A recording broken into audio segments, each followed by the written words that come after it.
Being live stream. Got it. Wonderful. Okay, back again. So we're about to start. I'm hoping JP's joined, but I'm looking for him. Hi, Craig. Good Oh, morning. JP is on. Morning. Pradeep. JP, good morning, wherever you are.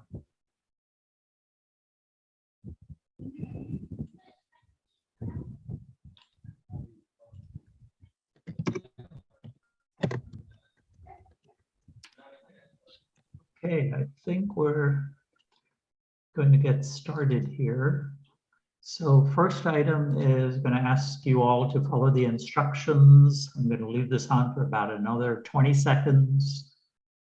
It's one of those things I think you've hopefully done on past Thai University meetings, so it should be standard, most likely. Can you hear me, Paul? I can now. Okay, perfect. I think my, Yeah, okay. And we're going to just use the slides off Google Sheets if you can do it, or just say next slide or whatever works for you. I know you're on an iPad today, right? yes. Okay. Are you able to get to Google Slides? I tried to sort of clean them up here. I cannot while I'm on the iPad. No worries. Okay, no worries. I'm here the entire time. So, okay, good. So instructions again are here. And with that, I am going to start recording and we are going to kick off.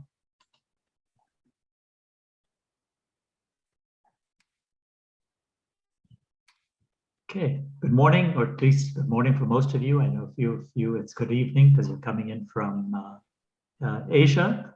Again, please update your particular window by noting rename so we know who you are. JP is very good at recognizing you, especially if you ask a question. Let's make it interactive.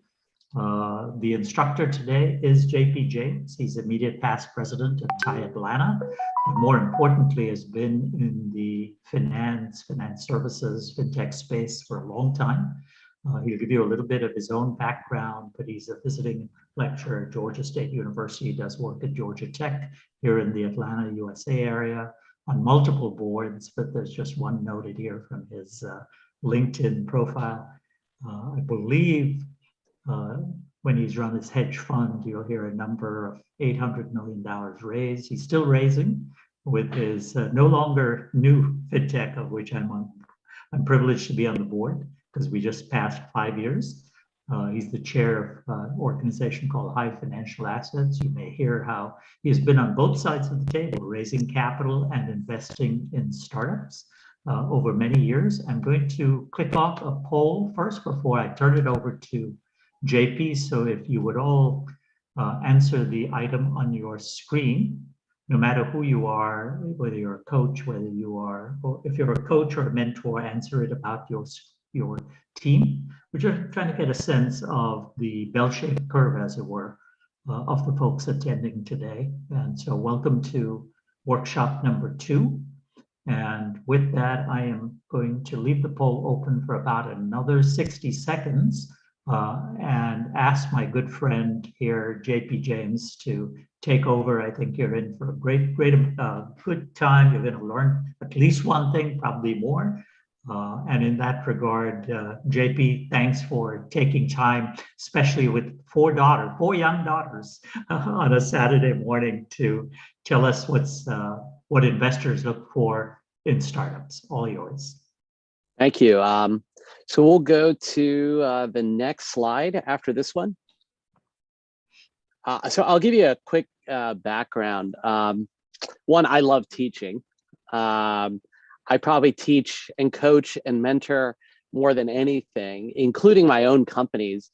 I really look at approaching any business that I start as a function of how I'm going to coach and mentor the team rather than tell the team what to do. That being said, I do my own homework, and my homework assignment typically for the last 25 years has been raising capital. And that's for a variety of my own companies, for other companies. I've bootstrapped companies, meaning I've raised no money and self-funded several companies. I built a hedge fund with a whole team of people before. We sold it at the beginning of 2016. We had about 1.8 billion under management. Like Paul was saying, I helped with the first 800 million. And I think I'm getting feedback. Is everybody? I'm not sure if everyone is muted. If you haven't muted, please do. It'd be greatly appreciated. If you do have any questions, more than happy to send it in the chat. And because I'm on the iPad, Paul, you might have to tell me to ask or answer any of those questions. So I am here in actually northern Kentucky, east northern Kentucky on our kids' Easter break. But I was really excited when Paul told me to give you some feedback. And I want to go for more of the approach of a master's class / workshop, as opposed to just giving you guys a lecture on how to raise capital, because we have a little bit more time than normal in the process. And I've raised capital from Southeast Asia, from India to Taipei to Korea, Australia, Singapore, all of Europe. We had a team in Munich. Currently, I have a team out of Amsterdam, but based in about 7 different countries there, that's helping me with introductions to help with our capital raising efforts for my latest venture. Obviously, all over the United States, several Canadian investors, now Central American investors in Panama. One of my partners on the vendor side actually invested recently, so we're building out our investor base in Panama. And I've raised it from startup, your Series A, B, C, D, E, F, G, whatever. I've raised debt financing, institutional financing on assets. I've gone through different types of work. In fact, one of my companies, we had specialized in doing buy-side and sell-side work, advisory work, prepping companies for acquisition. I myself have acquired multiple companies. I've built multiple companies. It feels like it's not been a very long time, and I'm definitely still a student. I'm still learning through the process. But I always say that anybody on any journey can share some of their wisdom and perspective. So hopefully there's a little bit of perspective that I can give here. Now, I know that everybody's in different... JP, 2 items. Number 1 is, I think you can really, hopefully, we'll find this to be very interactive. There are 2 people who said that they're very high about their knowledge of fundraising. So we might call on them or see who identifies, but we do have a bell-shaped curve. And the other item is for anybody looking for what the slides are, I'll put this particular bit.ly into chat so they can later on look for it. But back to you, JP. Thank you. Perfect. I will say I was actually one of the people who put very high since the poll did pop up. Okay. So... yeah, and the thing is, I wish there was one way to raise capital, but there isn't. But I can give you a few different ways, depending on where you are in your journey, in your company's life cycle. I think it is a skill. I don't believe it is something that you're born with. And I say that because I was terrible at raising capital. I remember specifically when I was terrible raising capital. I was starting my first quantitative fund, and we thought we had the best thing since sliced bread. We had commodity trading and a few different other exotic strategies back in 2000. I'm still hearing some feedback. I don't know if somebody's able to mute the other people on the other side. So when I was getting going, I thought that maybe if I just had my presentation, my really good idea, show how smart we are, that magically all this capital is going to come in. And maybe some of you feel that you've got an amazing business, you've got the right team, you've got the right business model, you got the right pro forma, your projections are fantastic. And there's no way that you can't raise capital. Maybe that's the truth, but I have never experienced it that way. No matter how many times in businesses I have raised capital for, I feel like every time, if you're at the beginning phase or just lack of experience of raising capital, it is intimidating. It is frustrating. It is up and down. There's a lot of no's. Everybody says you have to get used to the no's. I still, to this point, don't get used to people saying no to investing in a deal I've got.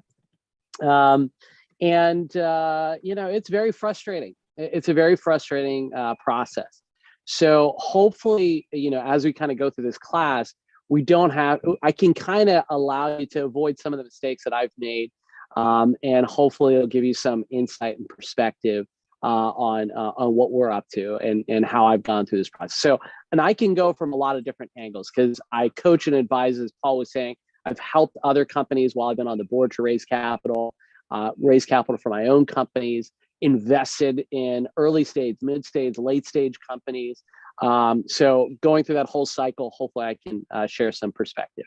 Let's go to the next slide. And Paul, I think on your screen, I see like a black box on the right side. I don't know if that's like a window or something that can be minimized. Perfect. Any better? All right. Yeah. I still see the black. Oh, there it goes. It got minimized. Yeah. Well, it's a little smaller black, but that's okay. All right. So first, before I always say like who you're going to pitch to, I kind of look at it as who do you want to pitch to? I like talking to people that I want to talk to. Now, that may not be the case that, that everybody has that opportunity to only talk to investors they want to talk to. You may have to talk to a lot of people that, one, you don't know, people you don't even like. I do remember early on, when I was in the capital raising process, I just was pitching to every single person that was walking. And that's not the most fun experience. And, all intents and purposes, I would say don't do it. What I mean by that is, at this point, I've learned the hard way that one of my investors called SNAP, a little bit not kosher, but strictly no asshole policy. And really what that means is getting that gut feeling of like, do I really want this person to invest in my company?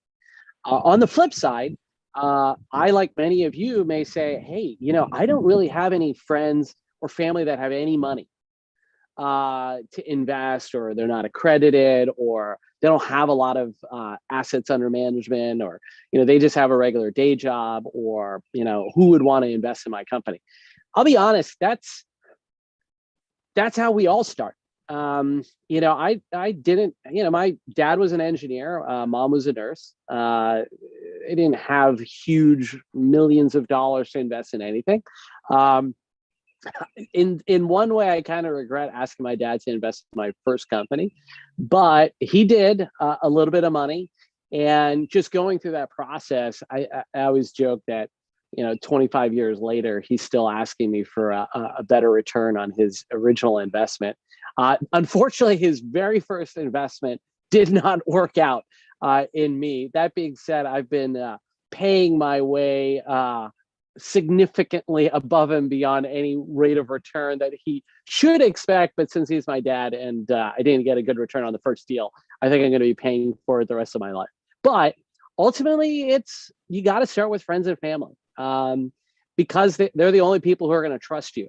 Now, it'd be great if everybody went to business school and they went to a business accelerator, and everybody in the world's part of Thai University or one of the Thai programs. They're pitching to friendlies. But even then, it's all about building a relationship, not pitching a deal.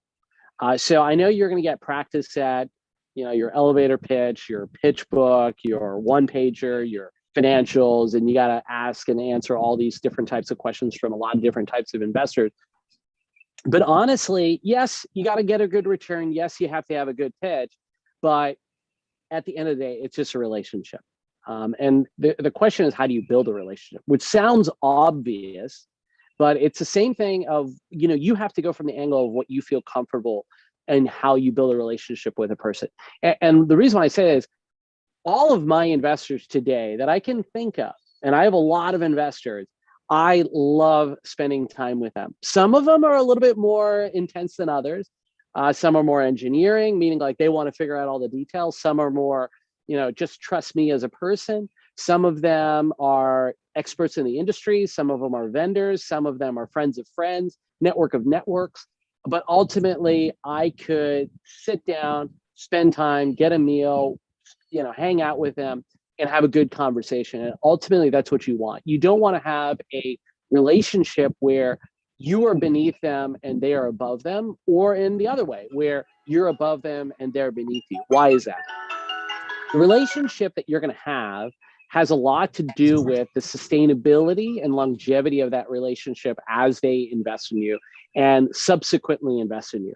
So I'd say at this point, almost 80% of my investors have reinvested in any of the deals I'm in or in my own companies.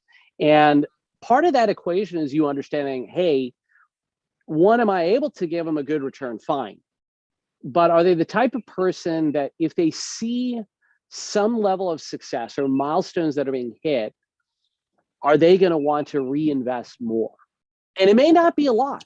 So I'll tell you from some of my earliest investors in this latest company, we'll call it High Financial Assets. We did do a name change, but the first investors were putting in $25,000, $150,000. Now, that may sound like a lot of money depending on where you are, but that is after I've had multiple exits, multiple acquisitions. And I remember Paul and I were sitting down in my office and I said, the toughest thing that I'm worried about is the capital raising process at the very beginning here. Paul, if you're able to move whatever is in that middle of that screen over to the right side, that would be greatly appreciated. So even then, after raising a ton of capital, even having the experience of over a decade, almost 2 decades of raising capital for my own businesses and having success building companies, even then, I still felt, is anybody going to want to invest in this company? Now think about that. I had raised hundreds of millions before, but since I was back at the very beginning 5 years ago when I started this latest company, I still felt, is there anybody who's going to want to invest? And what I did was I did what I'm doing even today, which is I talked to the people that are around me. I asked them, hey, what do you think about this business? Where are you in your kind of like investment opportunity? But I had to invest in myself first. Now, this latest company, High Financial Assets, I invested my dollars first. And that is a critical component, I believe, whenever you're starting your own company. If you've got capital, investors want to see you at risk. In fact, you should have the most risk out of everybody else. Now, you may raise your hand. I don't know what everybody's situation is. Some people are maybe all in college. Some people have families. Some people have kids. I'll tell you, when an investor knows that you're vested and at a higher risk level than they are, trust is much higher. Because they know if anything screws up, you're the one who's going to get worse hit. I can tell you if you have kids, if you have family and other responsibilities, there's two sides to that equation. You may say, hey, I can't take the risk to build this company. I need to have other income coming in. Otherwise, I won't be able to do this business. And so I see a lot of hedging, meaning like you've got, you're still looking for a job or you still got your job. And then you're raising this, you're trying to get this raise done, and you've got friends and family that are in maybe a little bit, but it's not able to cover your family expense or your personal expenses. Guess what? Tough luck. That's the journey. Very rarely do I see a raise, especially in the early phases, where you are in a perfect situation. You have no liabilities, no expenses, you got plenty of cash sitting in the back. You don't have to worry about anything. And then you're raising capital. It's just not realistic. It just doesn't happen. Now, the risk threshold may adjust over time, but you need to be able to recognize that investors want to make sure that you are at risk, significantly at risk, if you're going to be taking their money. Now, the checks I get now are, $1 million checks, sometimes several $1 million checks. Investors that have invested, maybe $250,000 have scaled up now to $6 million. So remember, it's a relationship over a long period of time, and you've got to figure out where are you kind of in that life cycle. So I want to do this as far as like kind of a workshop approach. So I know I can't interact with every single person on the screen. I think there is 43 people on the call. I don't know how many of you are business partners or individuals, but you kind of want to figure out what's your personal situation. So if you haven't outlined that for yourself, I'd like you to kind of write down, what is your personal situation? Now, you think you know what that means, but it's in context of time, right? So for example, this last company, I actually sat down with Mary, my wife, and I said, hey, I'm going to start another company. Now, she had already gone through this process several times. The reason why I sat down with her, because she knows that it's going to take years and years before I'm able to take a break. Now, I, at this point, try to integrate, family, taking a break with the business. But those first several years in the beginning, especially when COVID hit, it was 100% focus on the company. And I'll be perfectly frank, everything else was secondary. I've been very frank from the very beginning of my first companies that I was born an entrepreneur. I met Mary midway in my life. And the most important thing to me before I met her was building a company. In fact, the most important thing to me even today is building a company. Now, you may say, hey, that's a ridiculous thing, but how many hours do you spend with your family and friends versus your company? I work 7 days a week. I work from early morning to late night, and I've been doing that for decades. Now, how do I integrate family within that process? Well, I take care of my kids from early morning on Saturday to late day on Saturday and on Sundays. I take them to school, I put them to bed. But before and after and in the middle, it is pretty much all building the company. I've got a team of people at this point to kind of help support that function. But if you don't know your personal situation as a function of building the company, your investors are going to, especially the early ones, are going to ask you, are you doing anything else? And what they're looking for is, do you have another job? Are there any other startups or companies that you're working for or working with or trying to get going? Do you have any other distractions? The only thing I always say is, other than my nonprofit work, the whole focus that I have is building my company. Now, you may not like that, what's it called, your family and friends and everything else is secondary. But if you're trying to build a successful company, I have never heard of a successful entrepreneur who said, yeah, between the hours of 9 to 5, I built this company to a very successful degree. It's just not the reality. That being said, you want to have balance in life, and I think that's critical. There's no doubt about that. I'm very health conscious. I do a lot of activities and stuff like that to balance. But first and foremost is the fiduciary responsibility I have to my investors. So Saksham Saxena says, what exactly should be the position of a gaming startup to raise its first big fund? This is the question which keeps me and my team confused. So you said a fund, which is very specific, rather than raising capital for your startup, which is typically an equity structure. Saksham, could you jump on the call and actually ask that question directly? Because I don't understand the context. Because typically, if you're raising a fund, it is to invest in other companies or other businesses, or you're raising capital for your gaming startup directly. Are you able to join the audio? Yeah. Hello. Go ahead. Hi, James. Can you hear me? Yes, I can. Yeah. So actually, I might have used this word wrong in this particular question, but what my actual question is that how to raise our first investment, the big fund. I just wanted to, convey that particular thing, how to raise the first big investment, because, whenever we try to pitch any investor, we always get this answer that you are a little early for this particular stage to raise funds. So what should be that particular benchmark which we need to cross in order to raise the first investment?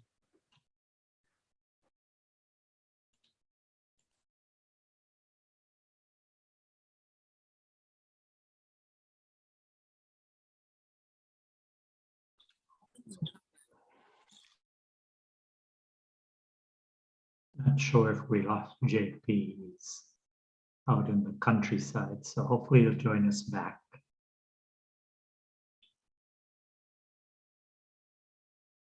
Oh, JP, you're back.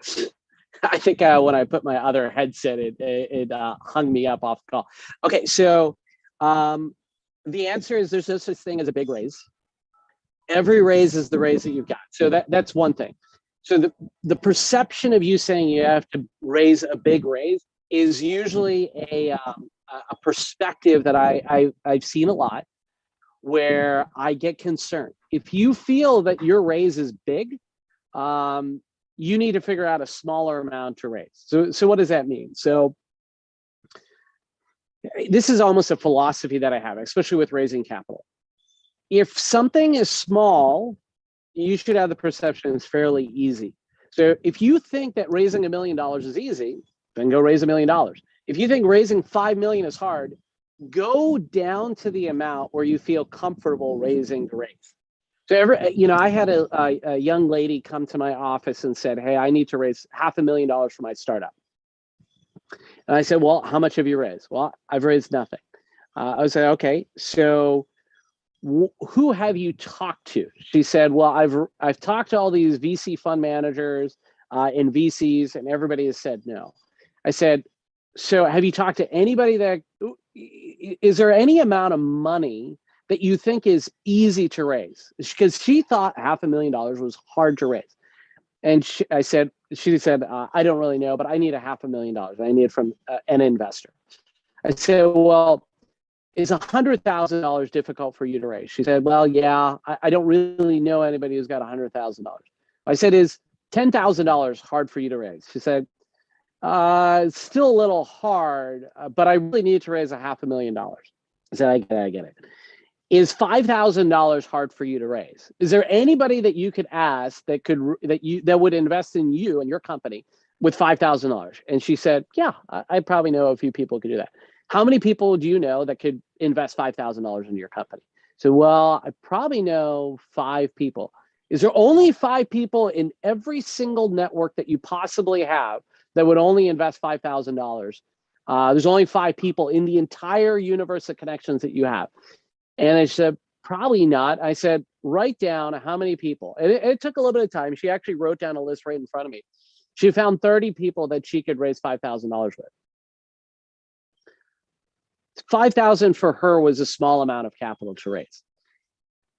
If you want to raise $1 billion, you got to start with the amount that you feel comfortable raising. I know it sounds ridiculous. I was talking to my business partner, Michael, and very early on in the company, because he had raised traditional private equity capital and he had scaled the company from early stage.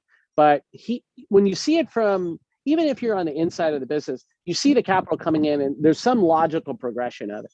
But he had never raised a fund. So one, I don't think anybody on this call is raising a fund per se versus raising equity investment or convertible debt or some kind of structure into their business.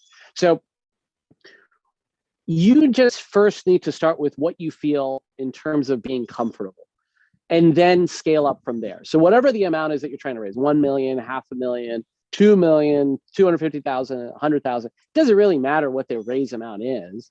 You need to start with what you're comfortable. So I feel I can get to another $1 billion under management with the latest fund. But we're at 50 million under management after about 5 years. And I don't feel that it's going to be easy to raise $1 billion. And so I'm not really worried about it raising $1 billion. I'm more interested in what is it that I feel comfortable raising today. Right now, I feel pretty comfortable that if I'm going to go ask somebody, they're going to put in $500,000 to $1 million. And then they'll scale up from there. But that is where I feel today versus day one, it was $25,000. Now, $25,000 may seem too big for you. Like I said, it's contextual. Then what you do is you have to ask everybody around you that you feel believes in you first, and secondarily the business model. Because I'm assuming nobody on this call is doing 50 million in revenue or 100 million in revenue. If you are one, you're probably in the wrong session. But if you're in the early stage, you're selling a dream, and really the only dream you're selling is you. So you have to be able to sell yourself and the value that people believe in you to create, regardless of the numbers and performance that you're going to show. Now, yes, you want to have a compelling business, you want to have a compelling business model that can generate a return, but the reality is you don't have any returns. It's a dream, or it's an early stage of growth, which is the highest risk phase of your business. So you need to be able to tell a story about yourself and why people should trust you to invest in your company. Now, the structure, we'll be getting into the structure of the deal a little bit later, but the reality is day one, they need to feel comfortable with you, and you need to be able to feel comfortable with the amount that you expect to get from an investor. Then you pile up all those investors together, and then you get your raise amount. Does that answer your question? Yeah, pretty much. Thank you. So I know there was another question before I left off, but the only one I can see is thoughts on crowdfunding. So let me answer And the actually, crowdfunding. there are two other questions. One is, when can you decide if you're ready for angel investors? And then the other one is, how about crowdfunding? Yep. Okay, so I'll go on the angel funding. The answer is yes, always. Now, ideally, you want to get what they call smart capital versus dumb capital. Smart capital is that, one, they have the ability to scale up and they have context about your industry. Reality is, are you going to be able to get that 100% of the time? Probably not. So sometimes you're going to have a mix of people who are sophisticated in your space who can structure the deal, who've done a lot of deals, and people who've never done a deal and just believe in you, like your parents, your brother, your sister, your friends, people that you know. The joke is friends, family, and fools, the 3 Fs. You're probably the biggest fool because you believe that you can believe in your company and you're going to get this company up and running and it's going to work out. But the reality is you're always raising angel capital, because no matter how sophisticated the VC is or sophisticated angel investor or whoever they are, they most likely, even if they're in your industry, they're not going to be an expert at what you're doing specifically. And so that's where there's got to be a balance between the two. But yeah, you're always raising angel capital in a way. Even in later rounds, one big misnomer, and we at Thai Atlanta Angels, which is a group that we started, I think now 4 years ago. We've invested about 2017. Yeah, so it's almost 5 years. We have invested just under 8 million in follow-on rounds. So what that typically means is there's a lead sophisticated investor who typically doesn't take on down the whole round, meaning like if there's a $500,000 raise, they don't typically take the entire $500,000. They will commit maybe 250,000 or 100,000, and you'll backfill the rest of the raise. There's an expectation that the lead investor is looking to you through your network and connections on early stage deals. In later stage deals, it's a mixed bag. You may have some of the funds that'll write the whole check, but even then, there's a lot of co-investments of other deal makers, other investment funds that are going in the deal. But the reality is, especially in early stage, you're always raising angel capital. I don't really see startups that are looking to raise capital don't have angel investors in the beginning. And the other thing, I was talking to one of my friends who's raising capital recently, and he said, well, I don't need the capital till October. Do I really need to start now? The answer is 100% yes. You can't not start early enough, and you can never end. That's just the reality of it. Some entrepreneurs think, oh, once I get this round closed, then I'm going to be focused on the business and I don't have to worry about capital again. That's not reality at all.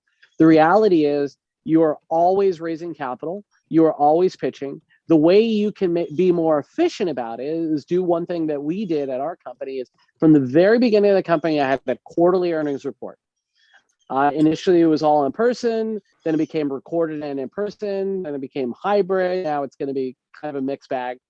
But the reality is, by doing it at least once a quarter, you end up spending about a week prepping, getting good presentation, practicing your pitch.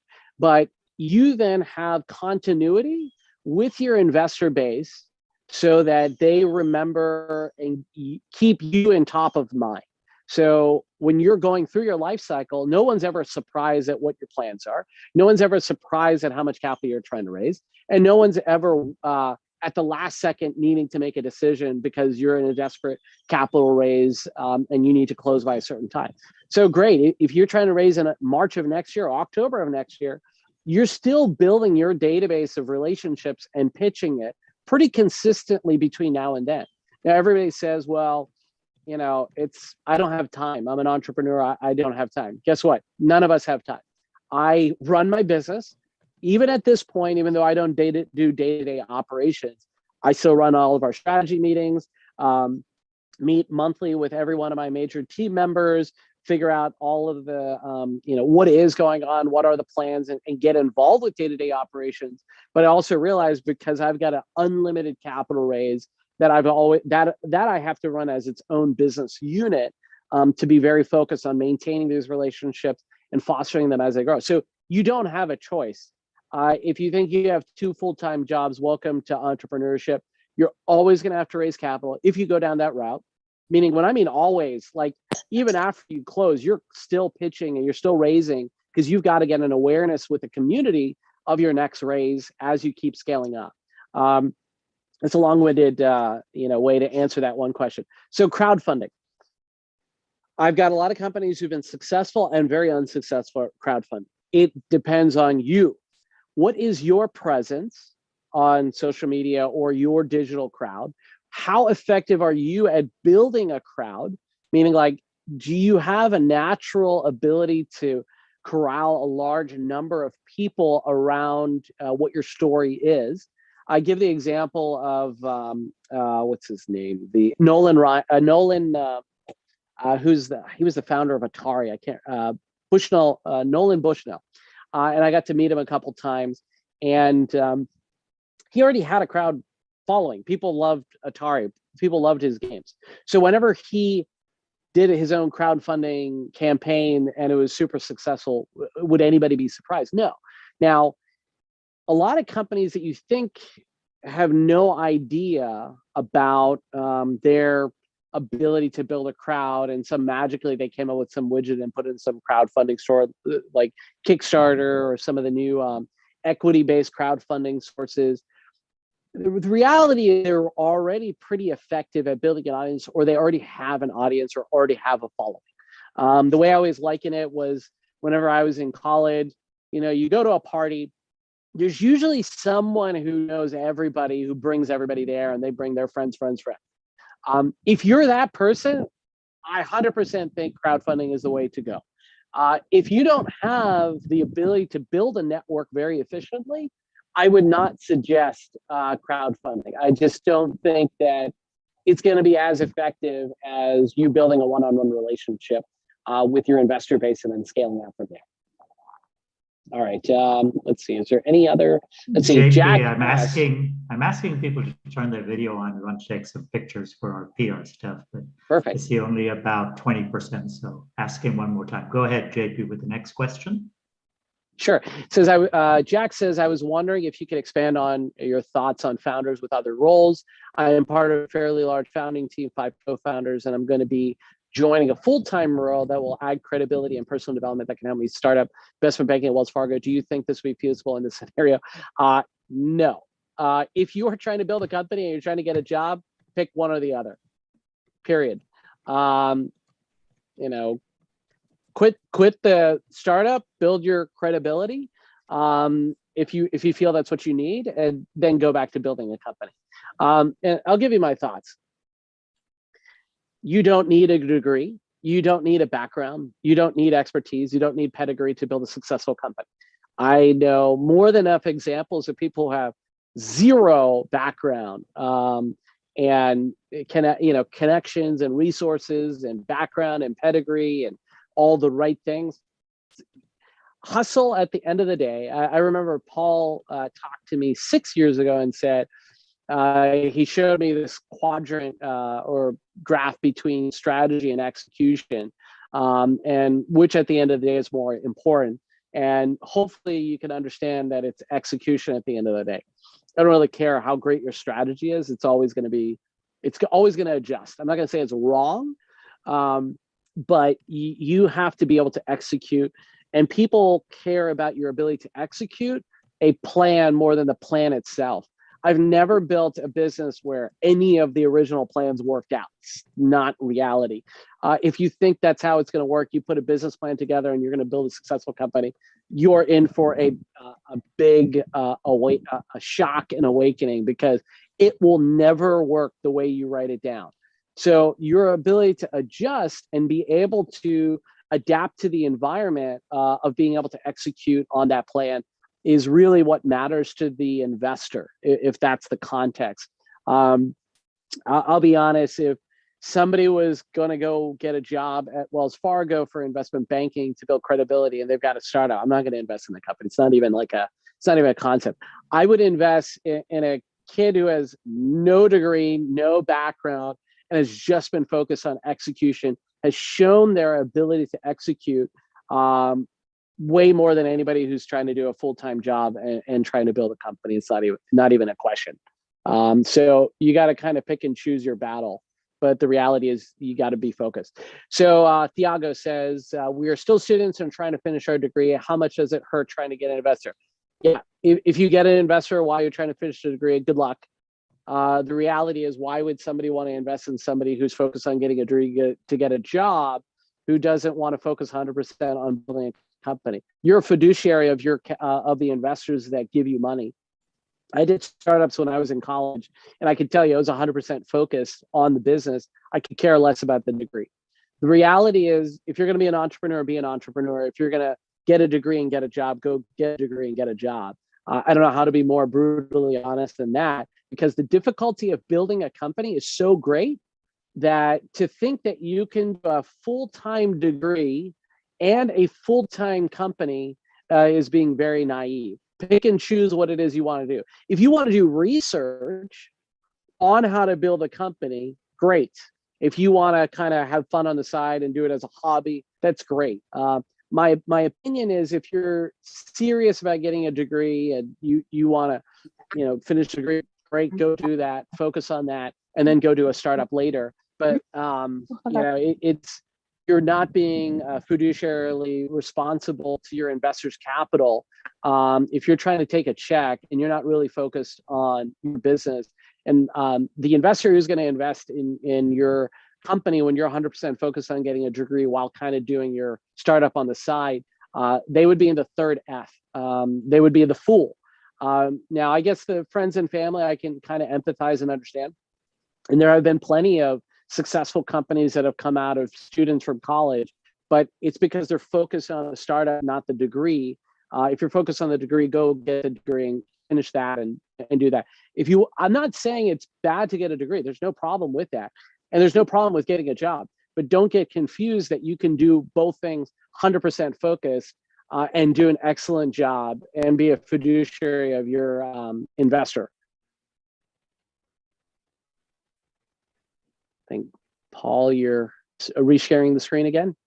Yeah, I think I thought that was the end of the questions for now, but we Excellent. can keep taking them. Yep. No, that's great. This was, I think, where we left off. Yeah.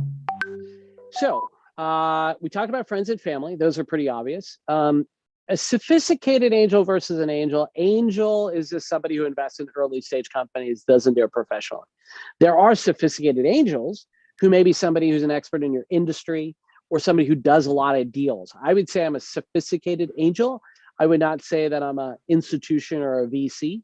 I invest in a deal probably every other month. And I've been doing that for, I wouldn't say 2 decades, but a little bit less than that. Sometimes I'll do engagements where I'll coach and mentor and then invest a little bit over time. So, obviously you want to have somebody who understands the entrepreneurial journey. I don't recommend raising capital from people who only know the capital side. They may have a lot of capital, but if they don't know what it takes to build a company, you may be very frustrated with that relationship because their context is around them getting a return rather than them understanding where you are in the life cycle of building a business.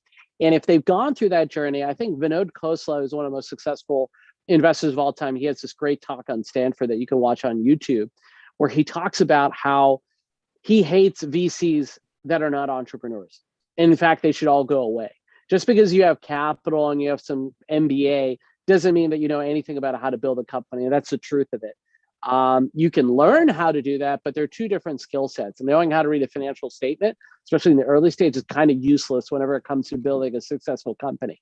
There's so many other characteristics around it. So ideally, when you're raising capital from people who can empathize with the process.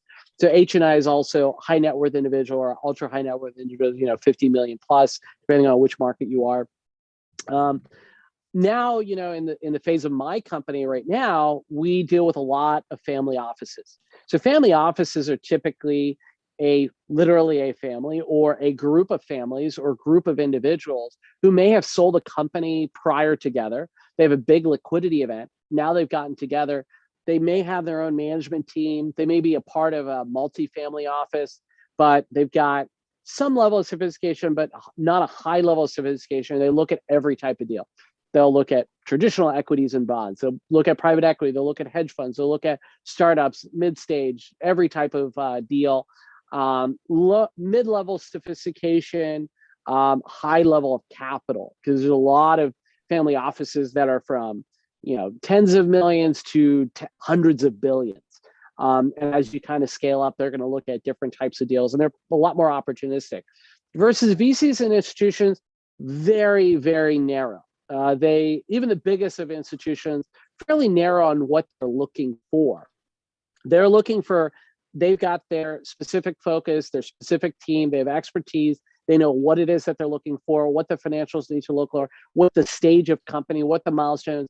And what you really want to do is do your due diligence before you even talk to them. Otherwise, you're going to waste your time. Meaning you should know what it is that their box is before you even talk to them. Most of the VC side, very public. They're very visible. They're looking actively for deals. So you should be able to find out who they are. And if you are going to get into a deal with them, get your references. I've never worked with a VC where I didn't know other CEOs that they had already invested in. You're more than welcome to ask your VC, hey, are there other CEOs I can talk to about their experience working with you? If they say no, definitely don't even talk to them. They should be willing to get the same level of due diligence, especially now there's so much cash on the side, even with the global volatility. They're looking for deals more than deals are looking for them. Now, remember, that depends on what stage of your business cycle that you are in and kind of what their criteria is. But generally speaking, there's so much capital in the marketplace, and it's about finding the right connect today. I know there was another question that popped up. Let's see. Okay, so Harry says, how bad do disabilities affect chances of getting an investment? Not at all. I mean, I've never not invested in a company because of some personal disability. End of the day, if you can perform, that's the only thing that matters. If you can execute, that's the only thing that matters. So I've never have I ever looked at a deal. So maybe that's me, but I think the reality is, and we'll go into this a little bit later, that a lot of it has to do with relationship building. And relationship building is meeting your investors where they are. I don't know, autism, ADHD, that's separate from, say, like if you lost your leg and you can't go play golf with a potential investor. You just have to find a cross between how to connect with your investor and yourself. So I have become really good at sports and activities that I never even thought and consider to be good at. For example, skiing, sporting clays, golf, what else? Knowing all types of wines, different types of whiskeys and bourbons. Why? Well, because I am trying to learn and build a relationship with our investors. I'm not saying you have to do all these things, but the reality is, if you want to build a relationship with anybody, you need to know what they're excited about, what they're interested in. And I take interest in what they're interested in. Now, I had someone I remember saying, well, I don't want to play that game where I've got to build a relationship with a person doing stuff that I'm not good at. Okay, great. Don't do stuff that you're not good at. But you're very naive to think that you're going to have a very successful relationship with anybody if you don't take interest in the things they're interested in.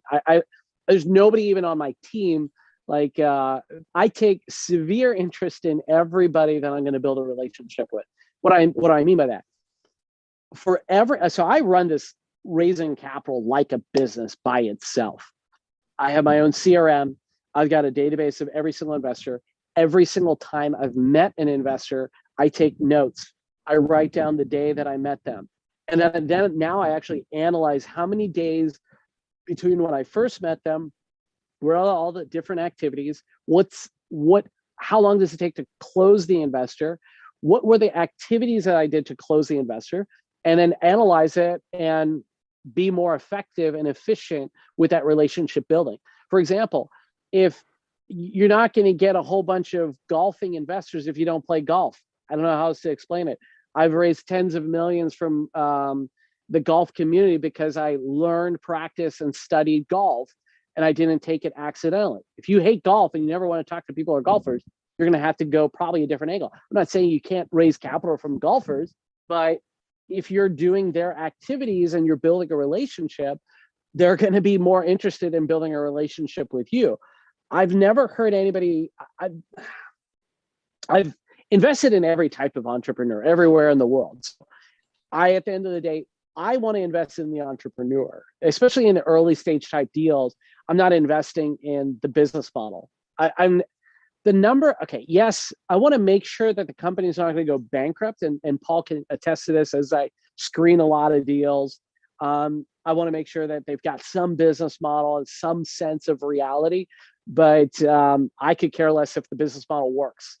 I mean, like it goes based on that performance. It's just not reality. There's no business that will follow a pro forma exactly.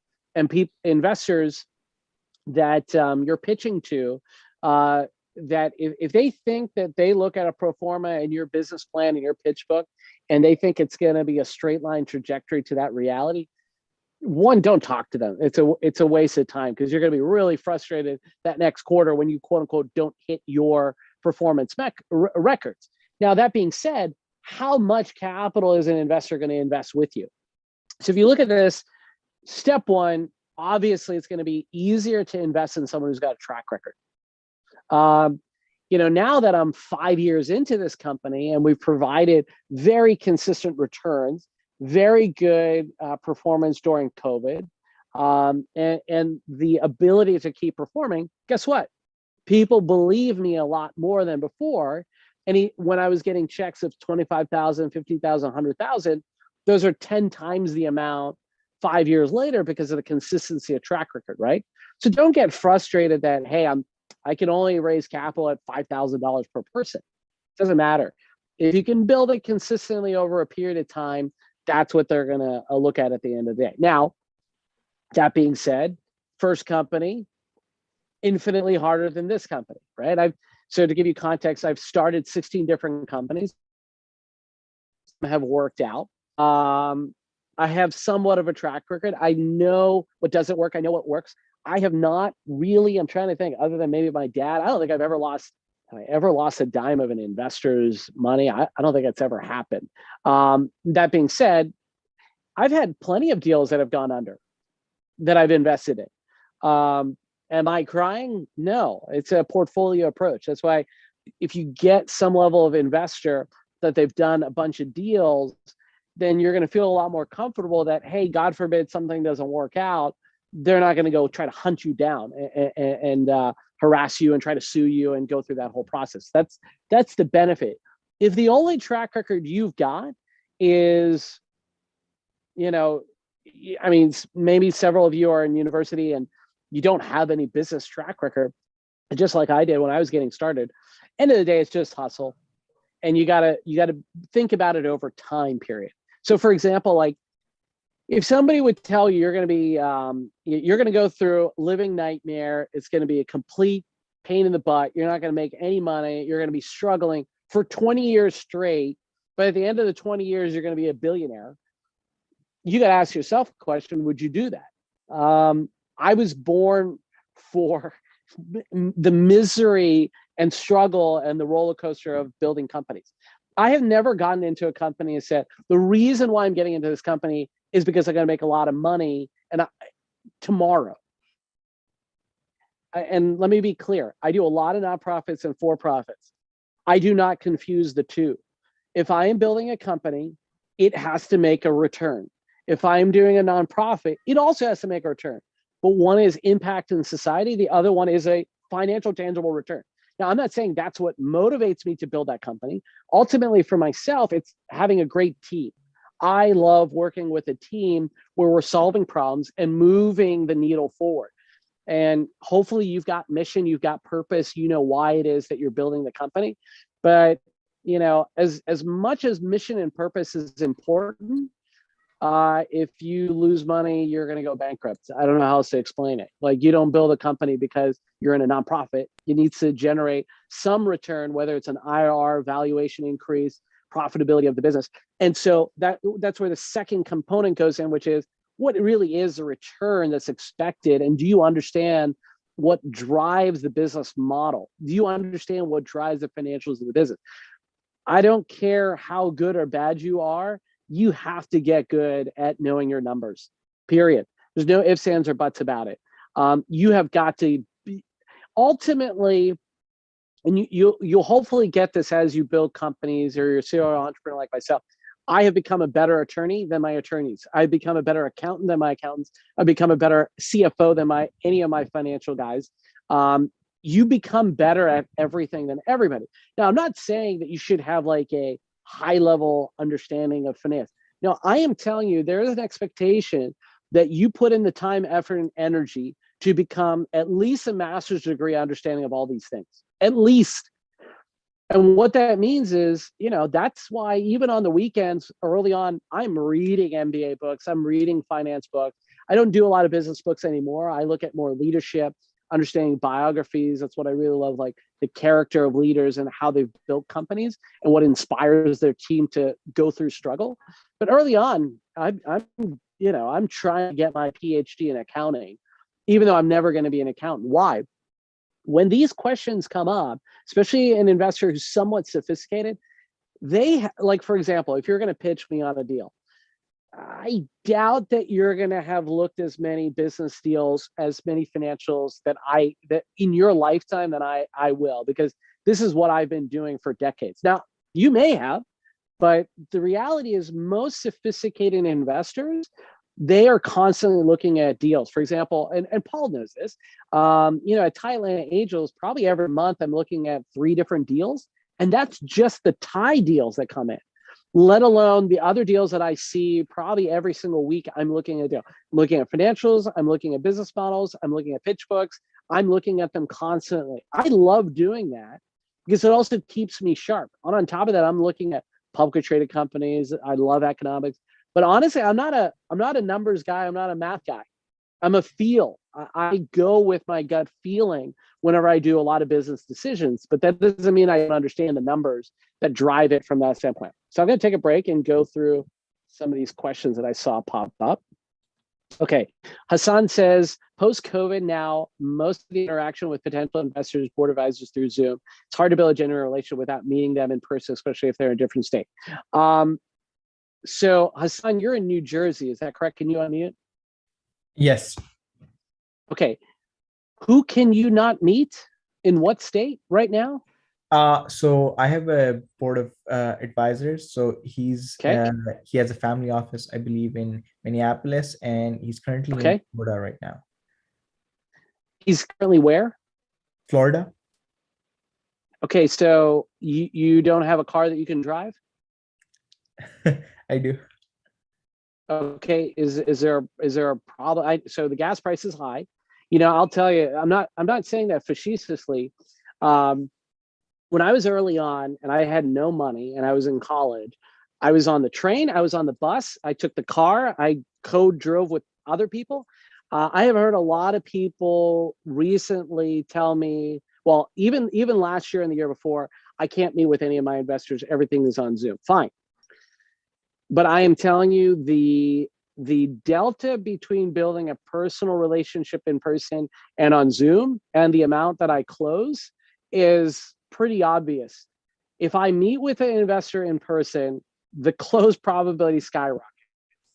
I have been on a plane or in a car somewhere every week for the past 9 weeks to meet with investors.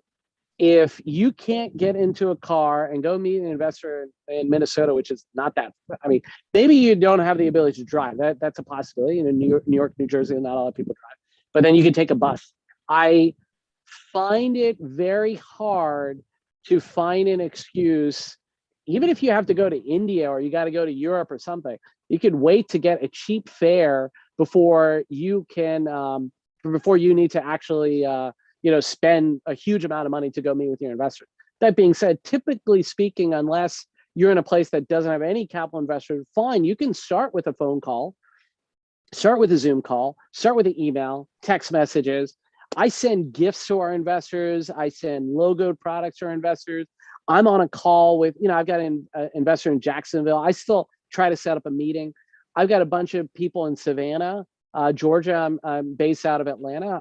They didn't want to meet because they thought it was inconvenient. They said, just wait, we'll do a Zoom call. I am telling you, the delta between meeting in person and meeting on Zoom or a phone call is dramatic. You can be done. You can close capital on a call if you're well known, very well connected, everybody trusts you. But I have a tough time believing that it is impossible for you to, I think in the United States, they have that mega bus is like $1 to go anywhere. If you really care about raising capital, you'll do what is necessary to go and find and meet those investors, period. Very rarely do I find an excuse that's worthwhile that says I can't build a relationship because there might be, there are definitely possibilities, but I have yet to find that person who has no ability to go meet with someone.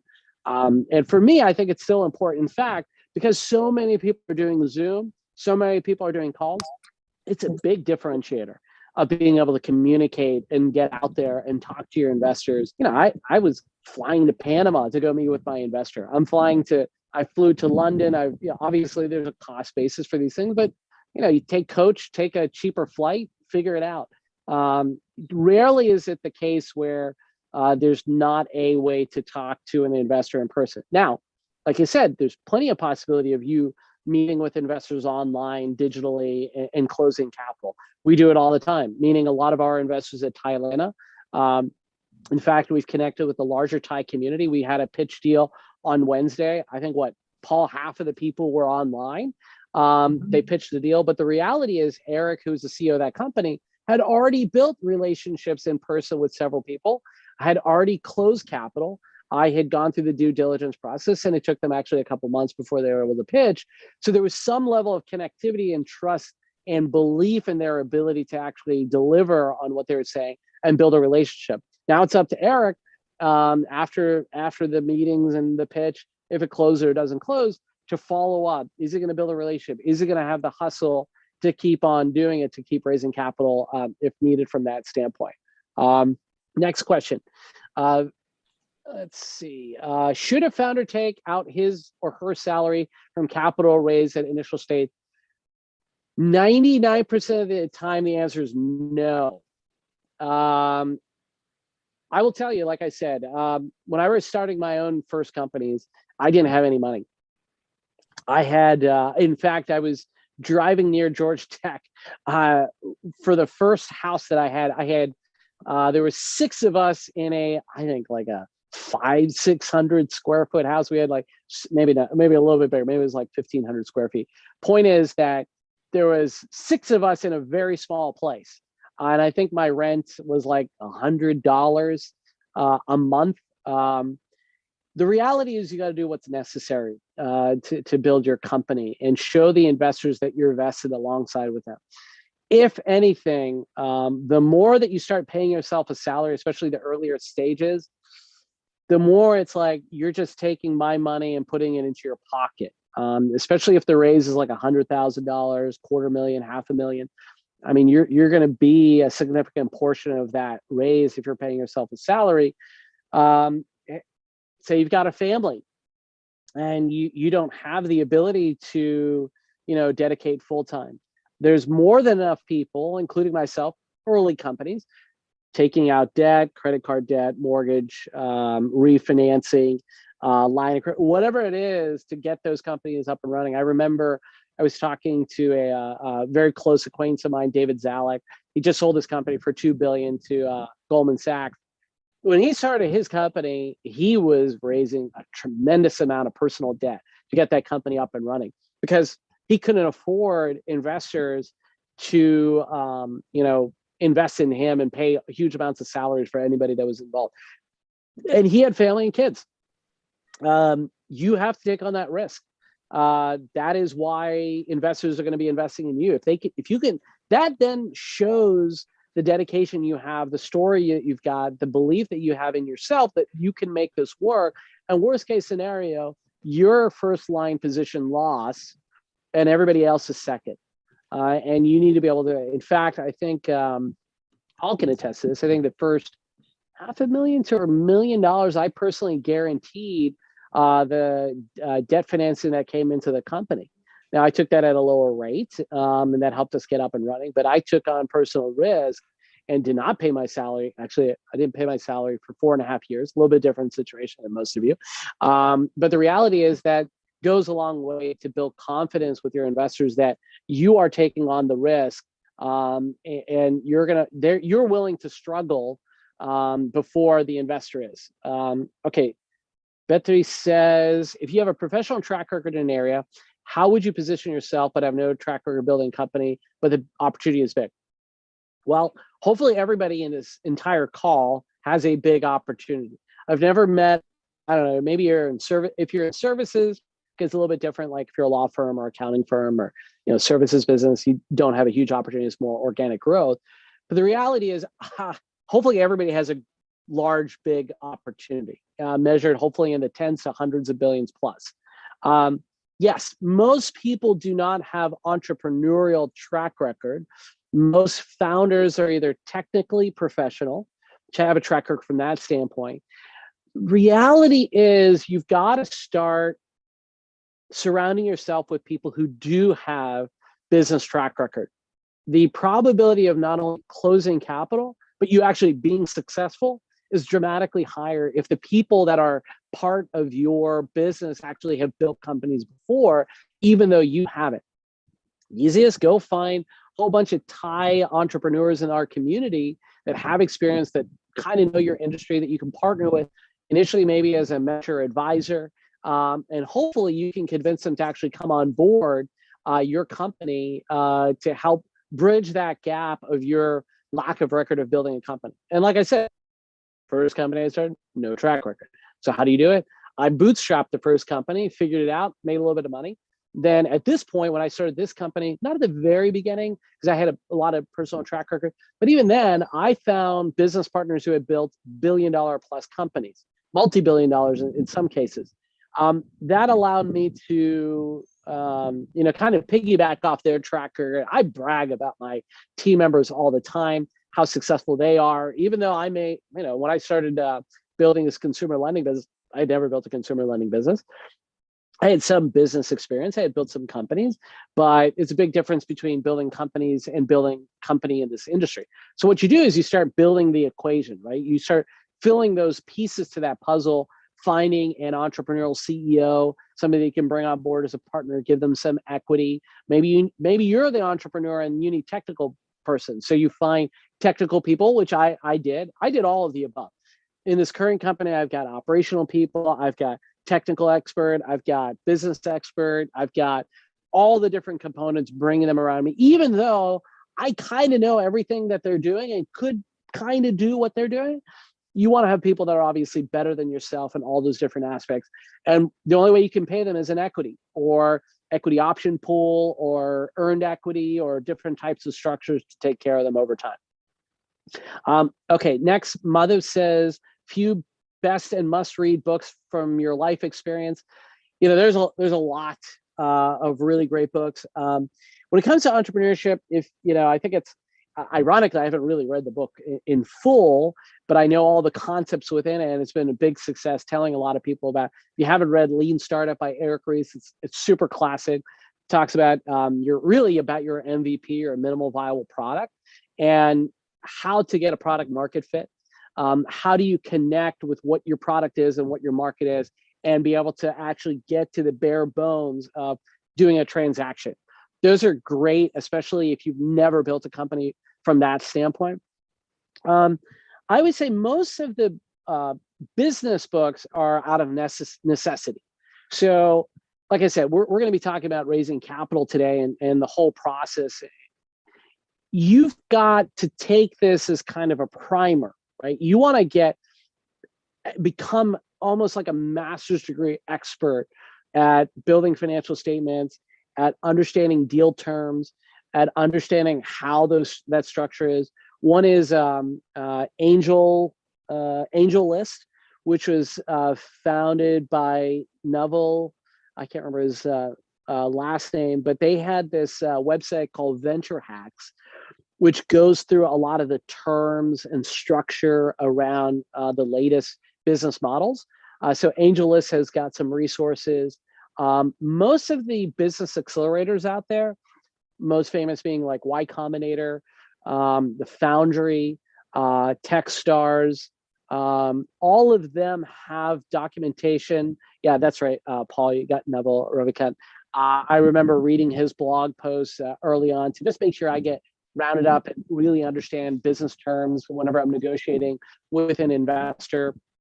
At this phase, beyond the actual business and beyond technical, like I said, it's going to be out of necessity. You're going to learn all these things. You really want to be able to understand technical details of terms. Now, the last slide, I've got a whole list of them. You got to know them inside and out, because the reality is when you start negotiating your deal terms to an investor, if you don't know it as good as they know it, you're going to go for a ride. Meaning, you can miss one term. I'll give you a quick example. One of my good friends, his name is Jack Miller. He started a company called N2 Broadband. He had 6 other business partners. He raised a bunch of money from friends and family. And he gave up a little too many board seats. One of the VC funds fired him, installed another CEO. The company started going downhill, and then he was asked actually to come back on board. He took the company, did a $120 million exit, which then became part of a $1.7 billion equity exit that they really did well on. But the reality is, if you don't know your terms, you can get fired from your own company. You can get diluted. You can actually, in a liquidity event where you sell the company, I've seen entrepreneurs who have literally made almost no money because of their waterfall, because they didn't understand how much of a, what's the term? It's actually on my list. How much times multiple that the investor was going to get prior to them getting a single dollar. So in the waterfall, usually you as the entrepreneur are at the end of your waterfall whenever you get when there's a liquidity event. In fact, in a lot of cases, you want to provide a waterfall so that you can make sure that your investors feel like they've got at least a decent amount of return from taking on risk early on. But the reality is, if you don't know those terms and how that structure works, you can lose all your money, get nothing, get fired from your own company, and have everybody else make the money. How is that for a wake-up call? You could probably put in 10 years, build a $100 million company, and make like $100,000 out at the end of the day. I've literally seen those kind of situations. In fact, one of my friends a few years ago sold his company for about 30-40 million. I don't think he gave up his deferred comp, which was I think it was like 8-9 million deferred comp. Basically, he didn't pay himself for a long time. I've got a deferred comp. I don't need to pay myself, but at some point, hopefully I will. He lost all of that. He got diluted down to like 5% of the company. 5% of 30 million is like nothing relative to the decade plus amount of time that he put in. And that was a very disappointing end to a company that was somewhat successful. Other things for me is, like I said, I read a ton of biographies. I'm a huge fan of understanding the mind of the entrepreneur and leader more than the tactics. The tactics kind of change. It's just like a programming language. Programming languages are going to change. The construct and philosophy of programming really doesn't. Now, obviously, from machine learning models to building more linear algorithms, sure, there's going to be a little bit of different context there. The reality is, thinking about the perspective and mindset of the entrepreneur, in my opinion, is more important than the tactics in day-to-day. If you're hungry, you're going to go figure it out from that standpoint, and go from there. Last one. How does fundraising change if you want to be a B Corp? Not really. It's the same process. It's just hopefully you're talking to people who may be more interested in a B Corp investment than not. I think the fundraising process is identical. You're still going to knock on doors. You're still going to have to convince people. It's really for yourself if you're going to do a B Corp that you're mission focused. I know ESG is a big component nowadays. End of the day, there's enough capital in the world, enough investors in the world that you just got to find the right fit. All right, Paul, we could switch back to those slides. I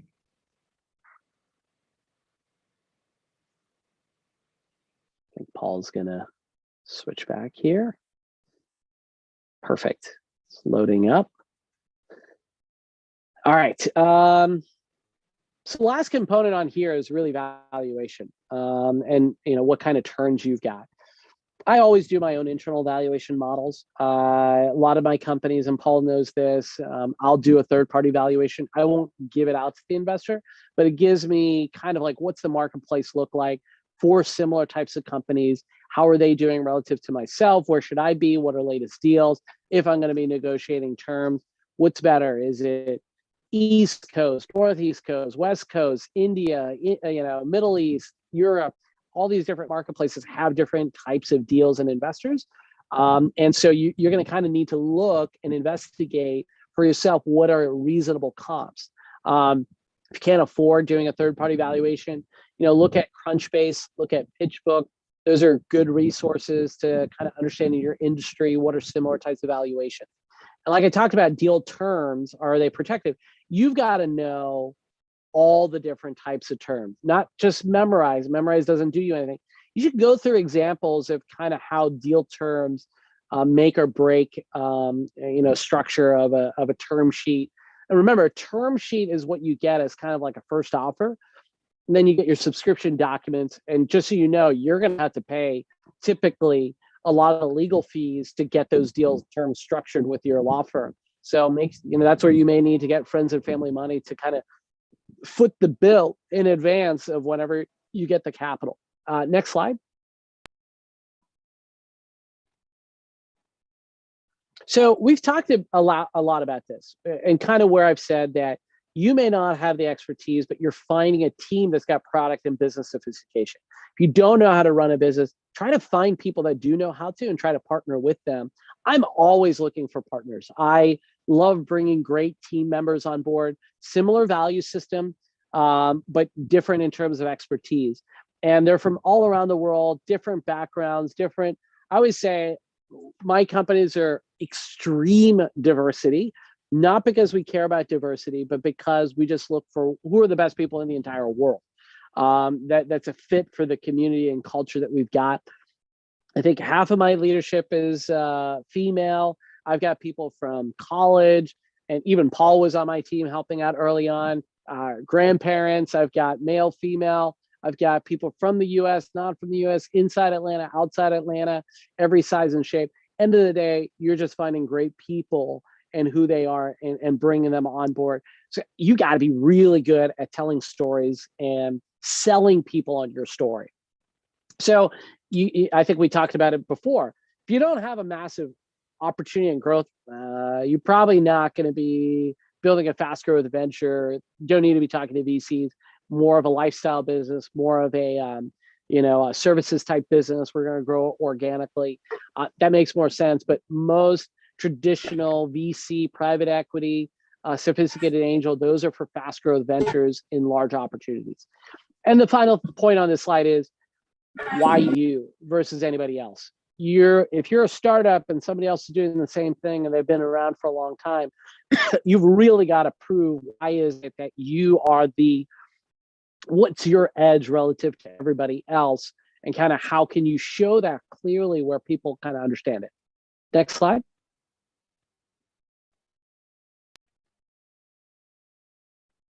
All right.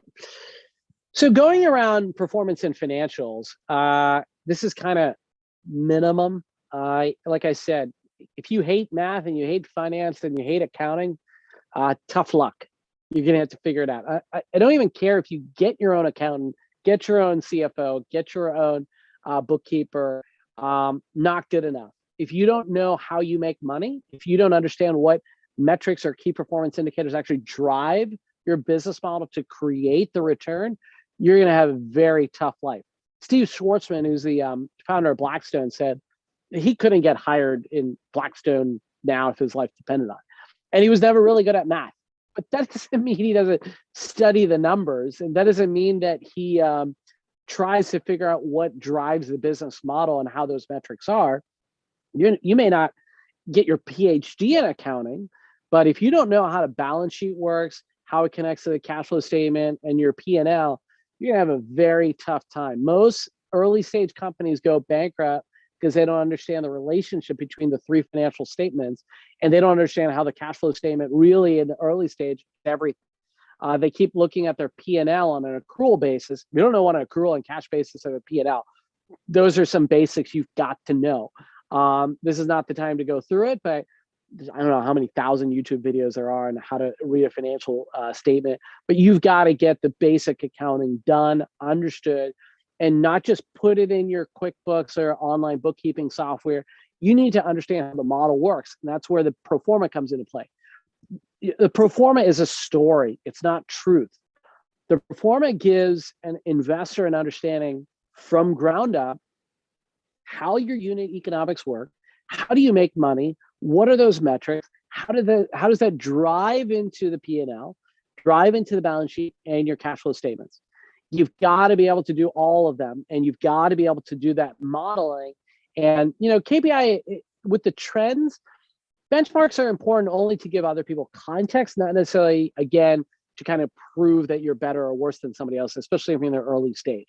But I'm telling you, if there's any homework assignment that you've got to go back, if you don't know your financial statements and how to do a pro forma and connect them to a financial statement, super critical for every single entrepreneur, whether you like it or not, whether you're good at them or not, to be able to do that, because ultimately how you run the business is going to be a function of those financial statements. Now, it's not because of the financial statements, but it's a function of. So you need to understand how that flows, because as the capital comes in and you need capital to put to work, you've got to understand that relationship.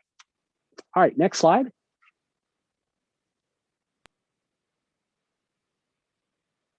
All right, so you're more than welcome to take a screenshot of this. I'm not going to go through every type of structure and every single type of term, but the reality is there are options. Again, you want to get a deal that makes sense to you and your situation. If you've got no capital, no resources, no nothing, you're going to probably start very high on that cap structure list. Safe notes, convertible debt or equity, to angel investors who may not be sophisticated. Then you kind of go down the stack where you have preferred equity and structure, like that a sophisticated investor may be looking at structuring for you. Convertible debt and equity allows you to, and safe note, allows you to bridge the capital between today and when you get that more sophisticated investor who's going to set the terms on the preferred equity, preferred structure, whatever that structure is going to be. Common equity is not typical until you're much late stage, but that is usually what you as the entrepreneur get diluted down to. So preferred equity has better terms, better preferences. Your common equity pretty much doesn't at all, but as the value of the company goes up, your, say, early stage investors come into the common equity pool as well if they're equity investors, because there's a higher amount of capital that's coming in at a higher valuation, and your bigger investors are expecting to get better control, even though they may have less amount of equity as you mature the company. Lines of credit, pretty self-explanatory. Usually only early stage companies that have lines of credit are usually a function of if you have hard assets that you may be able to borrow against your LTV or loan to value ratio of those hard assets, like in manufacturing. Junior debt, mezz debt, that's a lot of what I take because I'm in the lending business and I'm taking that capital to go lend out. Senior debt is when you get institutional investors who are a little bit more sophisticated. They'll give you better terms, but if you default, they can take over the whole company. So you have to be careful as you get into the debt side. You start defaulting on debt. Goodbye, everybody who's got equity. They get all taken out, including yourself, and your debt holders take over the entire business. Warrants are a structure similar to like options, but warrants are typically allowing for long-term exercise. So you want to give warrants as kind of an incentive for a longer term or a better deal so they can exercise it 10 years from now versus typically you don't see options being structured like that, which is kind of the same. It's usually the time frame, but an option is the option to exercise to purchase a stock or equity at a certain price. Again, these are all easy Google, YouTube questions that you can kind of search pretty easily. Now, once you've got the cap structure, especially on the equity side, you got to figure out what's the value that you want to give up to your equity holders. Your pre-valuation is what you are expecting the value of the company to be today before you raise the capital. So if you have $1 million pre-valuation and you're raising another $1 million, that puts it post-money valuation of $2 million, right? And you take your pre-money plus your cap raise amount gives you your post-money valuation. Option pool is pretty typical for your new hires, other strategic employees. Say you bring on a CTO, you can't pay them full salary, or a CFO, or whoever it is strategically that you need to bring on board. Typically technical co-founder, those people who aren't in the founding team, but you're setting aside equity. Now that's pretty typical when you have a preferred equity round from a VC or a major investor sophisticated. They're expecting you to have an option pool, which could be 10%, 5% of the amount of equity that's going to be given out. Here's the catch. If you do not give out those options before the next round, they will take the remaining amount of options and redistribute it out to all the other equity holders. A little bit back to you, but your early stage investors, if they're sophisticated, put a 10% option pool, you don't give that option pool, you do the next round of funding, you're going to be giving back all that equity to all the other investors and you get further diluted. Cap table. Cap table simply is you keeping track. Typically an attorney can keep track of that for you.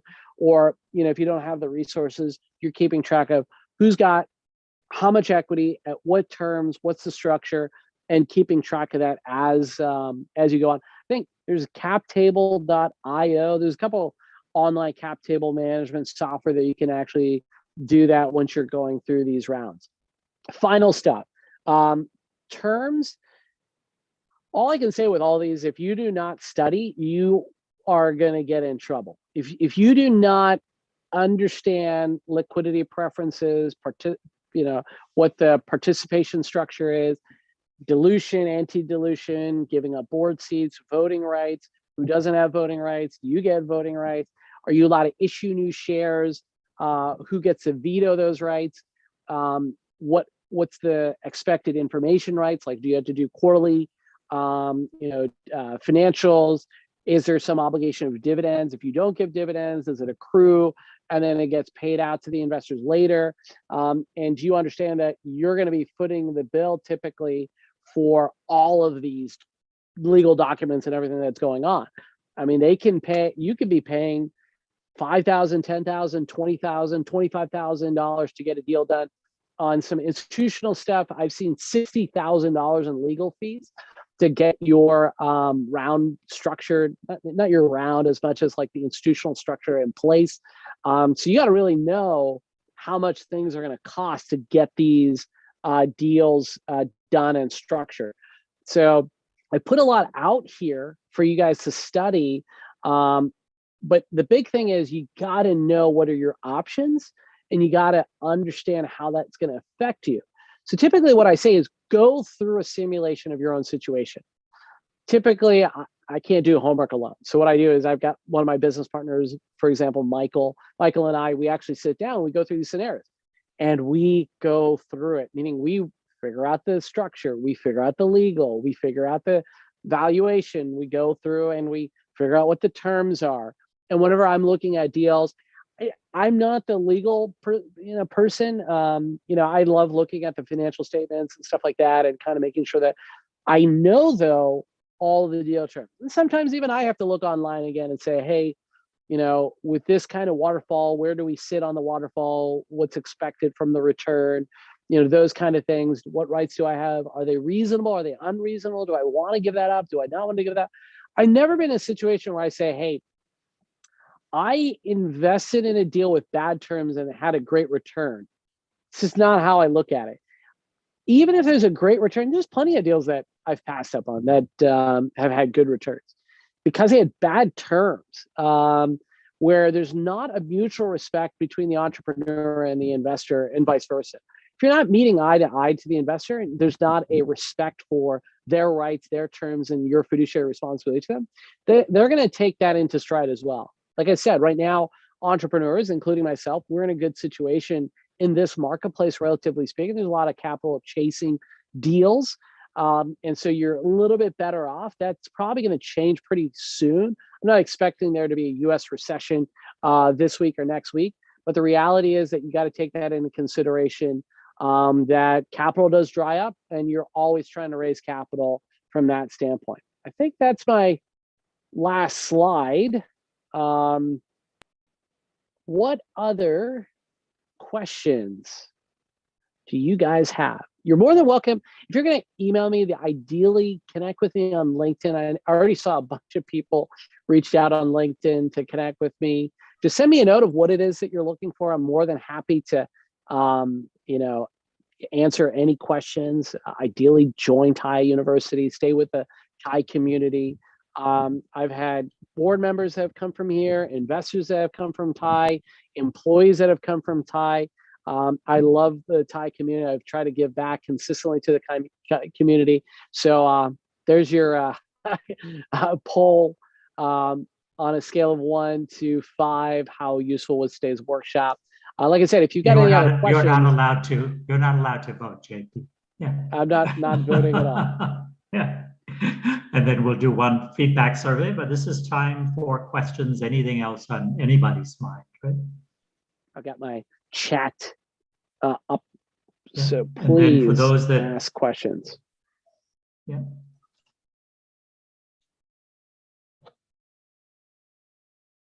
Or you can raise your hand and shout out questions. I know several of you have asked already a lot of questions. I didn't get into too many details around the sophistication, the technical side. It really depends on where you are, and there's a lot of uniqueness depending on the deal. So that really depends on a case-by-case basis. Hey, maybe a question from my side. Emmanuel here, coming in from Germany. I'm one of the founders of Spectre Automation. It's a construction tech company. And basically the situation is we did a pre-seed round in October, and now we're considering to raise a seed round, have enough capital to go until the end of the year. But we have a lot of interest coming in already now. So we could have the opportunity to raise capital now already. So would you recommend raising the money when we can get it now, or rather wait until we really should? Never wait. Thankfully I've gone through raising capital pre.com, post.com, pre-Great Recession, post-recession, pre-COVID, in COVID, post-COVID. The answer is yes, always raise capital. You just don't, the number of times I have met an entrepreneur who said, I remember 9/11 and the deal broke. I remember when the market started collapsing in 2008 and the deal broke. If you know the future, then you should be a billionaire by now. But the reality is always raise capital as quickly as you can. You want to get the best raise that you can. If you want to delay it, what you do is you get your commitments now to close on a certain day.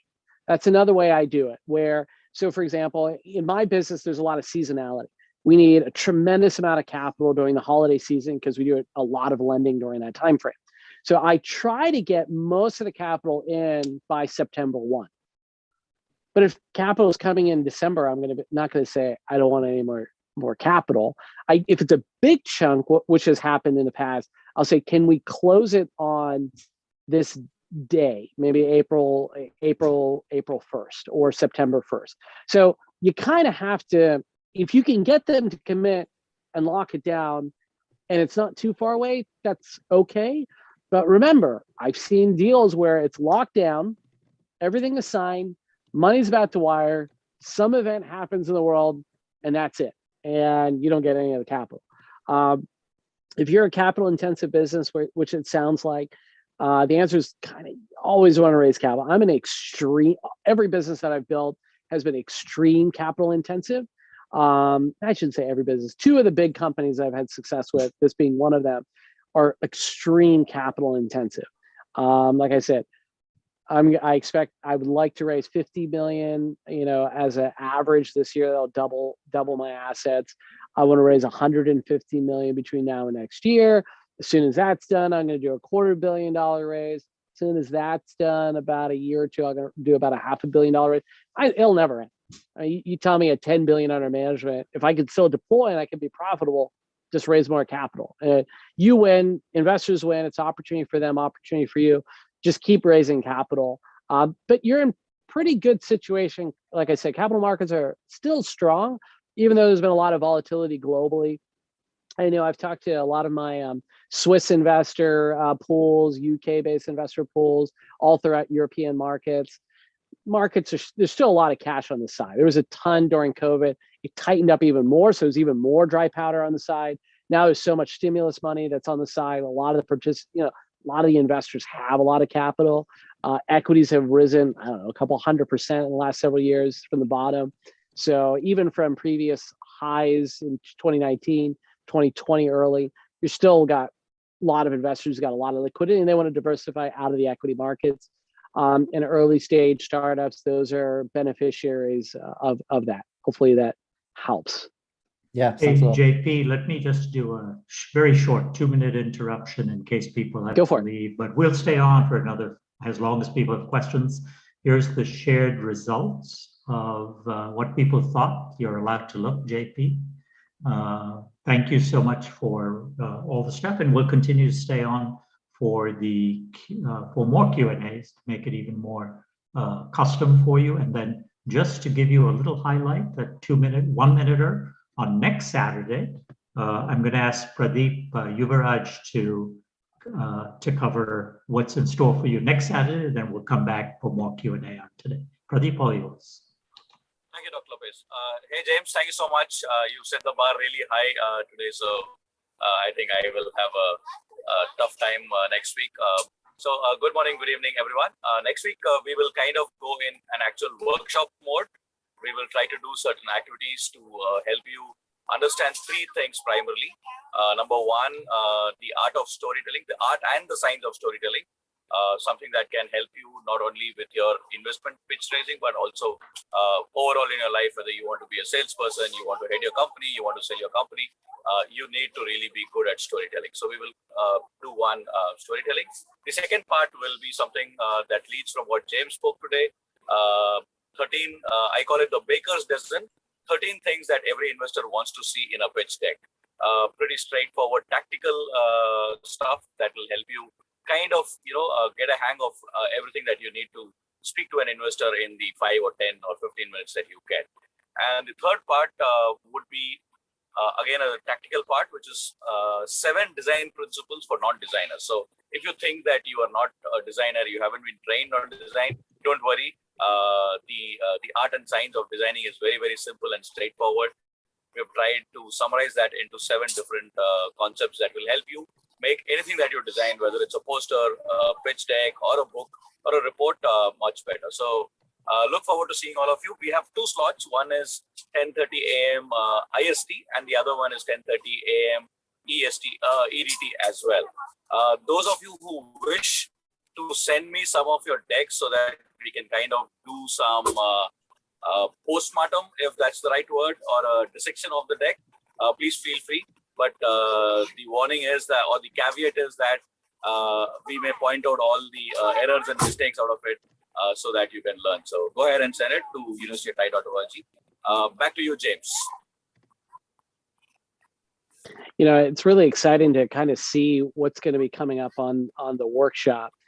It's practice. I mean, like, even after like 15 years of pitching earlier and then doing it again, I'm still practicing. And as your company evolves, you're still practicing.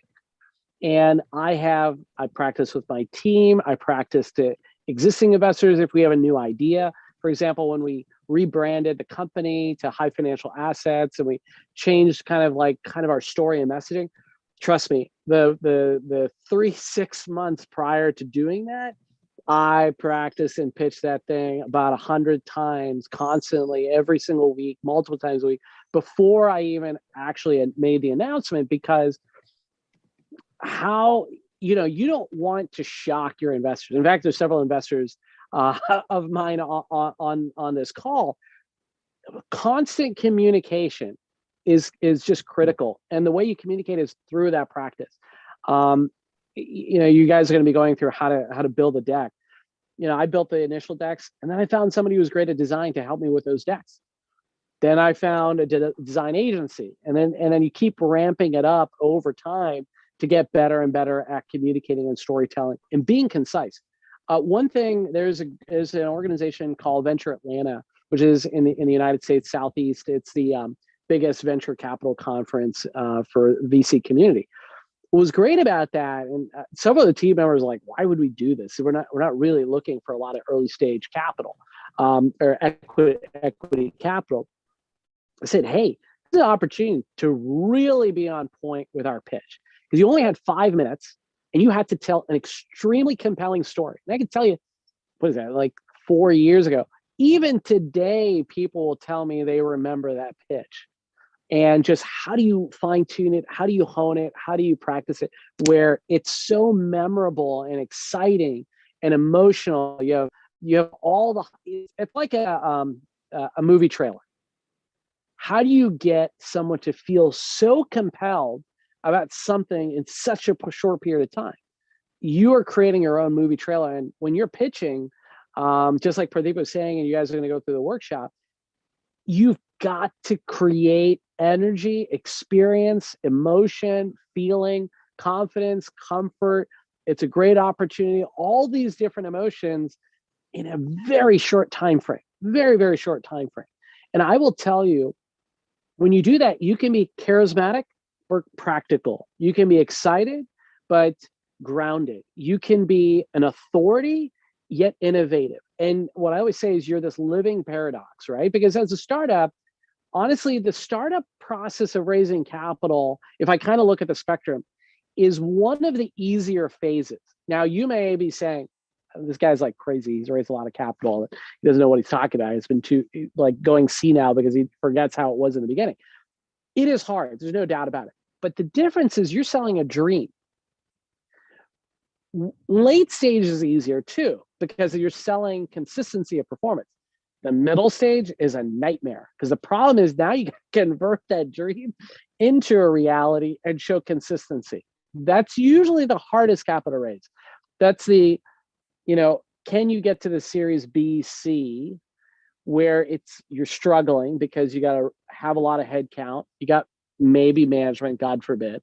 You've got people, you've got resources, you've got overhead, you got infrastructure, but you haven't hit the trajectory yet. That's one of the toughest, because now the investors who have bought into the idea, the excitement, the charisma that you had of the beginning, they want to see a return. And the problem is, in that interim phase in the middle, it is a very big struggle for entrepreneurs to survive to get to the other side of performance. And I'd say I'm kind of in the middle, where I'd love to, no offense, Paul, Suhas, and I'd love to never pitch again.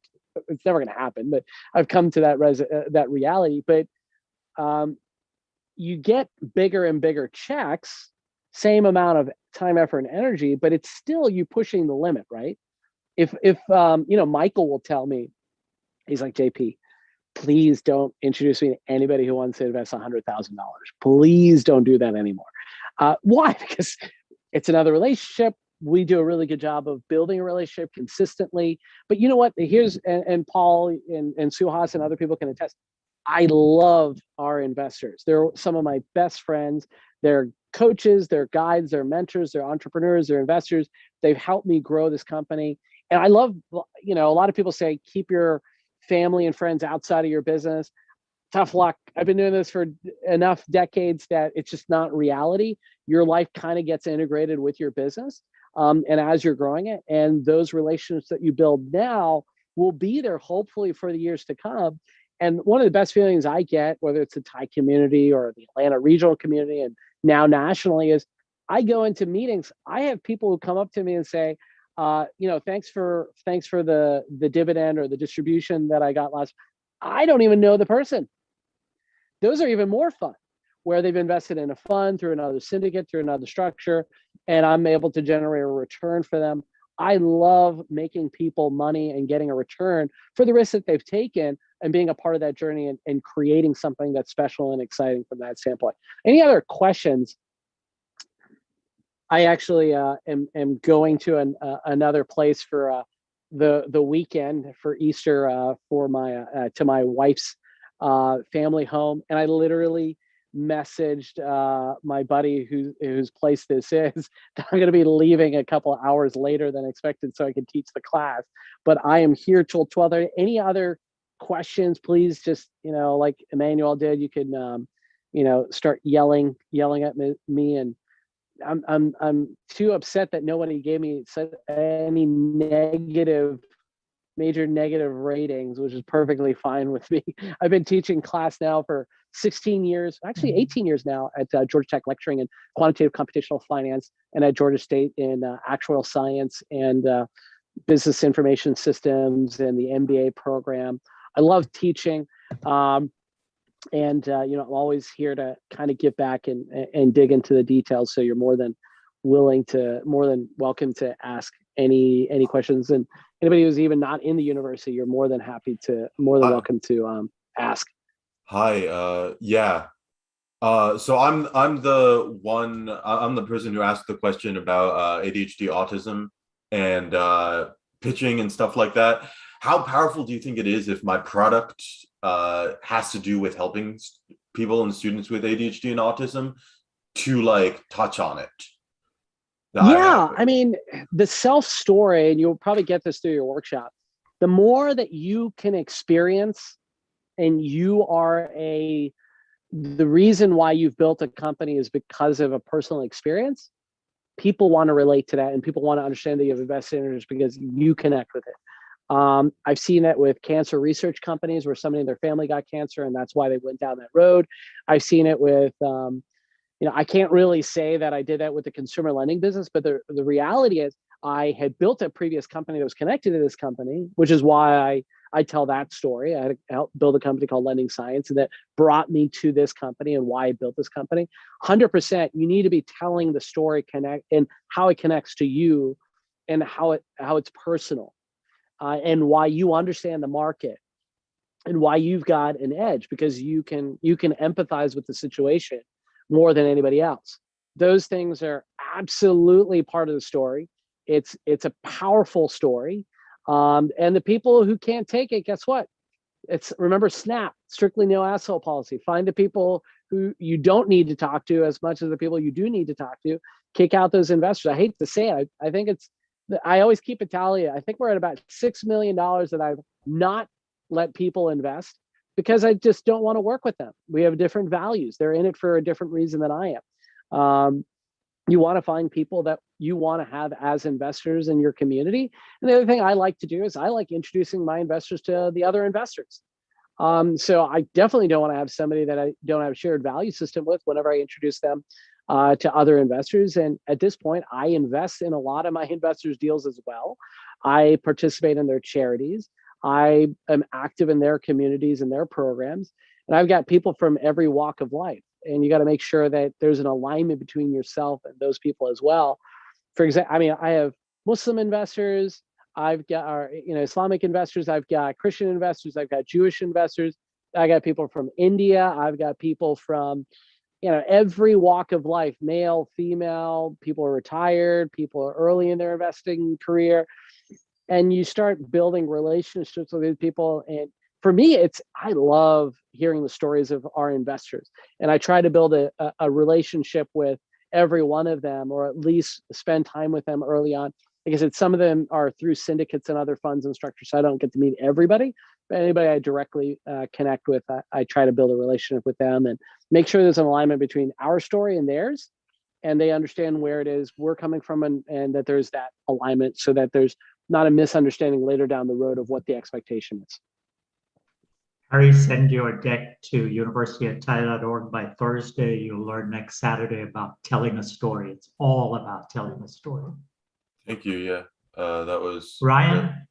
Ryan, unmute yourself and ask your question. Yeah, thank you for this workshop. Just, you mentioned a lot about building relationships. So I just wanted to briefly introduce myself. You mentioned in the during that you had raised several, you'd raised money from golf investors in the golf industry. So my company Straight Shot is actually a golf training aid company. And so I know you mentioned, connecting on LinkedIn after, specifically because you have some experience in the industry. I just wanted to introduce myself and say that I think I would love to have a conversation about that if you'd be willing. Obviously, sure, of course. Offline, but you're obviously a knowledge source that I think I would love to have a conversation with if you'd be willing to.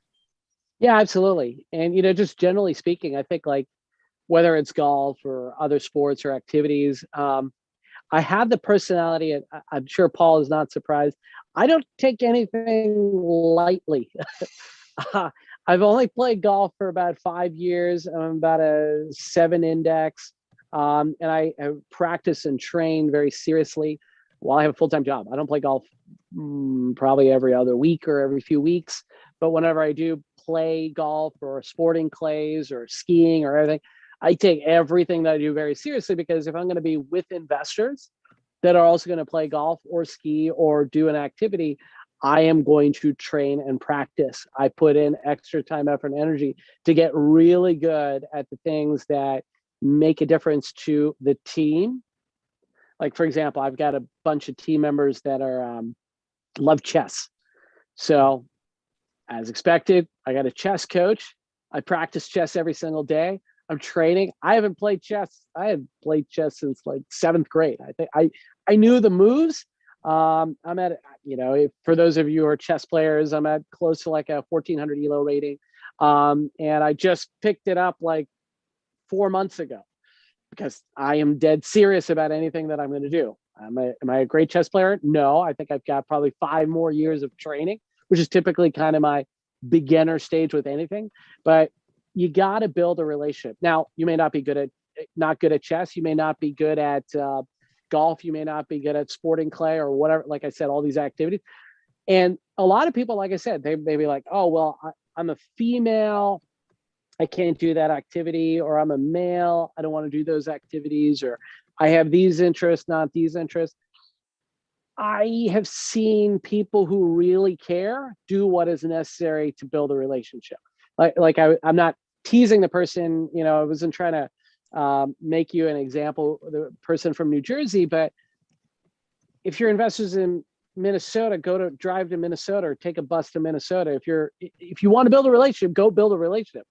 I had a 4.5-year long distance relationship. Mary and I have been together 18 years.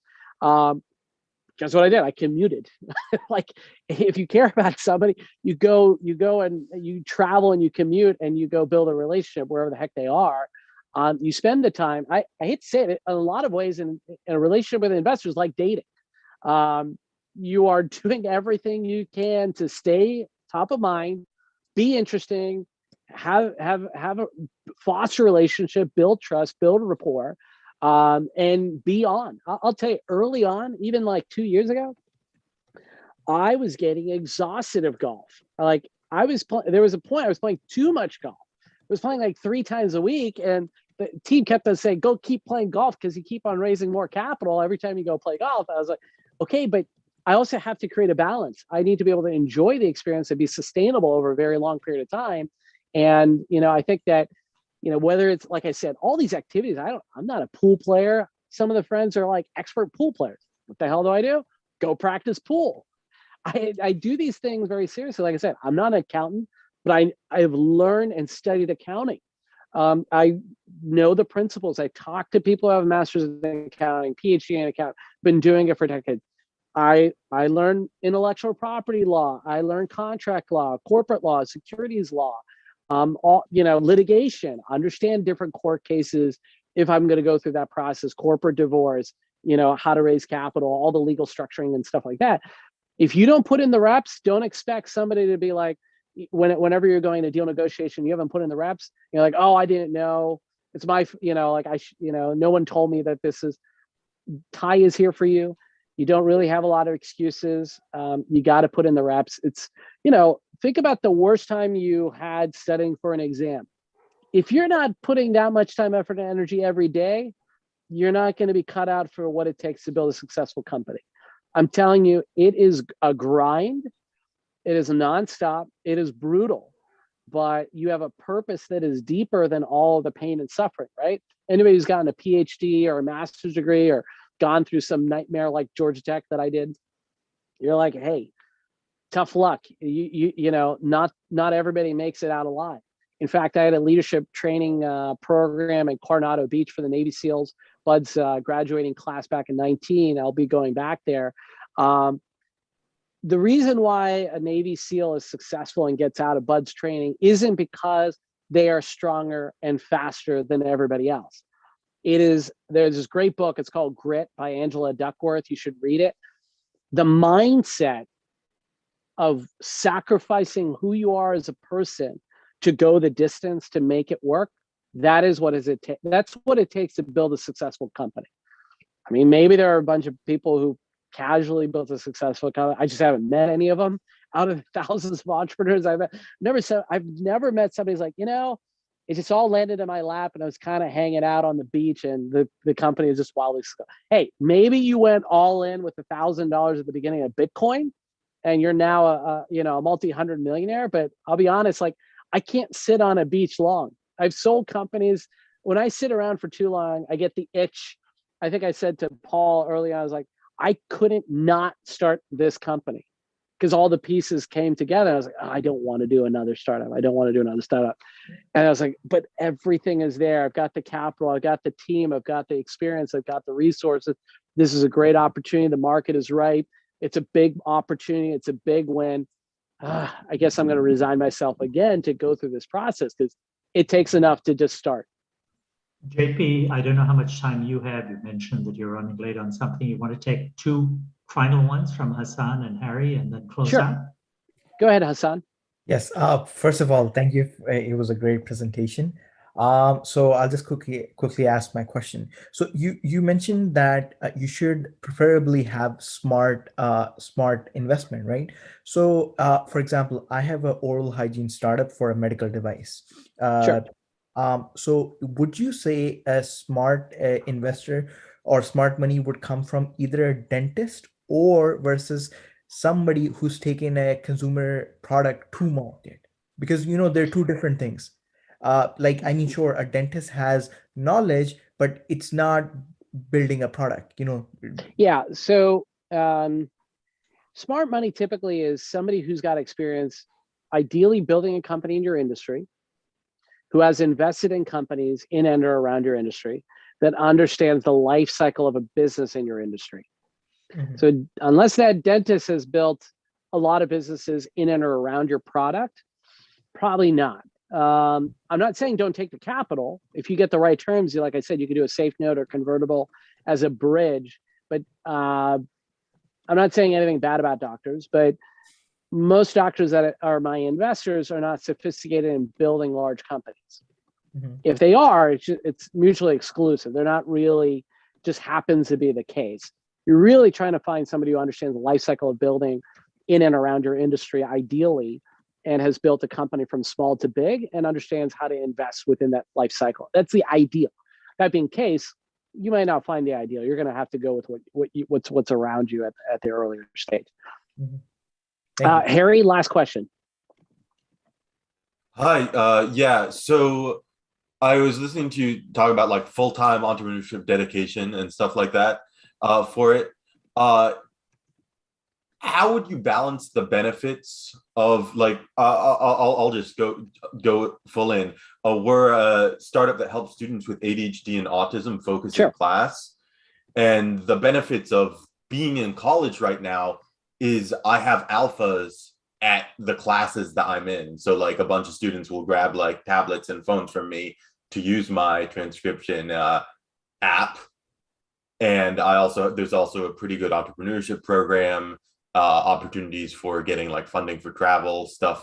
Like I learned about Thai Oregon through this. Would you say that I should like continue doing it because I'm getting a lot of benefit from it, but it is also taking some of my time because I have to like write code? Or would you say that I should just full-time on startup? So I understand where you're coming from, and I teach the Thai high school, the Thai university. I taught this a lot to a similar audience. I don't know how to explain it, but it is very hard to build a successful company, period. Extremely hard. I will never sugarcoat that. I've been saying that for the last couple of decades.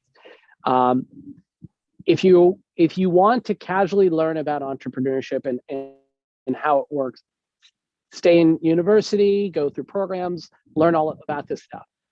The day that you are dead serious to go build a company, you will know to go build that company. And there will be no hesitation, and you will execute, and you are willing to sacrifice everything to make that company successful, period. The day that you say, till that point in time, if you say, hey, I'm learning, I'm not confident, I got to figure it out, I need more resources, coaches, mentors, till I feel comfortable to go start the company, then you need to do that. I maybe am not the typical entrepreneur, but I've met a lot of very successful entrepreneurs, and none of them have said, yeah, I didn't put everything on the line to go build this company, knowing that it may not work out at all. That is just the truth and reality of it. Programs like this give you the context to reduce your risk basis. You can still be a part of Thai. You can still be connected to the university. I was connected to the university even after I sold my first company. In fact, I'm still connected to my university today. I'm still finding talent and resources and connections and stuff like that. But I know what the priority is. And every one of my investors know how serious I am about building my company. The day one of any company that I've ever built. And there is no ifs, ands, or buts about it. And everything else is a distraction, because what ends up happening is the things that you need to learn, like I said, you will focus on. If you need to learn accounting, you're going to learn accounting. If you need to learn valuation, you're going to learn valuations. You're going to learn about how to negotiate terms and deal docs and everything. You will figure it out, and you will put everything that's necessary, and you will use the resources and connections that you have. If you're already on this call, you already have a lot of resources and connections, period. The reality, though, is if you think that the education you're going to get is going to teach you how to be a successful entrepreneur, you're very naive. I'm not saying you, I'm saying everybody. Just because you went through a class in entrepreneurship does not make you a successful entrepreneur. There will be no number of classes that you will go through, no number of MBA classes, online videos, Thai events, Thai programs, Thai university programs that will make you a successful entrepreneur. What it'll do is avoid the mistakes and the stuff that's fairly obvious. There's only one way to build a successful company. You got to go, you execute, you get bruised and battered through that process, and you learn, and you keep going at it over and over and over again till you figure out how to get to the other end. And then from there, there's another set of barriers, another set of struggles, another set of issues that you're going to face, that you're going to have to go through again, that you'll have no experience in coaching. There's so many early stage programs like Thai venture programs. everybody's really excited about startups. That's great. Be excited about startups. But guess what? That journey only is the starting point. There is so much hell that you have to go through to figure out how to navigate through. You've got to build that that resilience, that grit to drive through each one of those things and ask questions, mentors constantly as you're going through that process. You'll always get more connections. But I said, I didn't have any formal education. I didn't have any entrepreneurship education. They didn't have, I mean, starting companies when the internet was just getting started. You just go and you figure it out and you ask people questions. You make a lot of mistakes through the process, but you don't give up. And your investors will watch you and study you and see the tenacity that you have and know that they're betting on you because no matter what, you will figure out a way to do it. And you're willing to sacrifice everything to do that. But you then, on the meantime, figure out your own balance as you're going through that process. That's its own journey, just the discovery of how to create balance through the process as well. I hope this was valuable.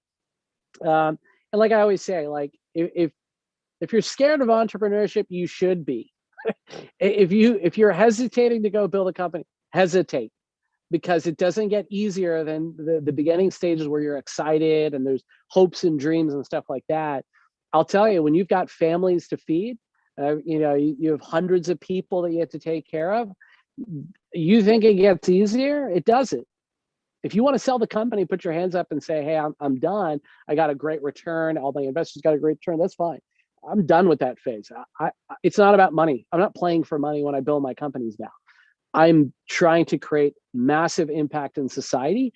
I want to get a phenomenal return for my investors beyond their wildest dreams, for myself.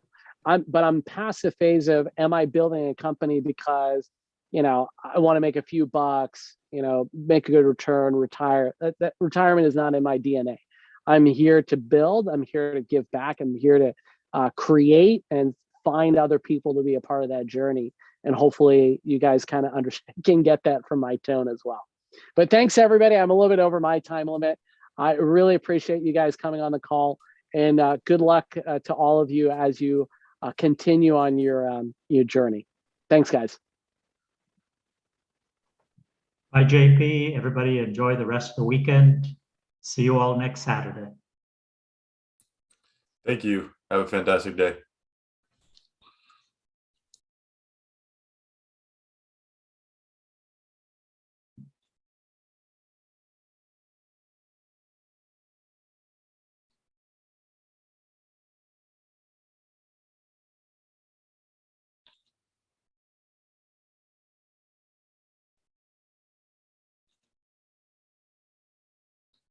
Okay, I'll stick on just to see if anybody has a question. Malik, I saw Karen the other day. She's all excited about what's going on with SimplerWorks.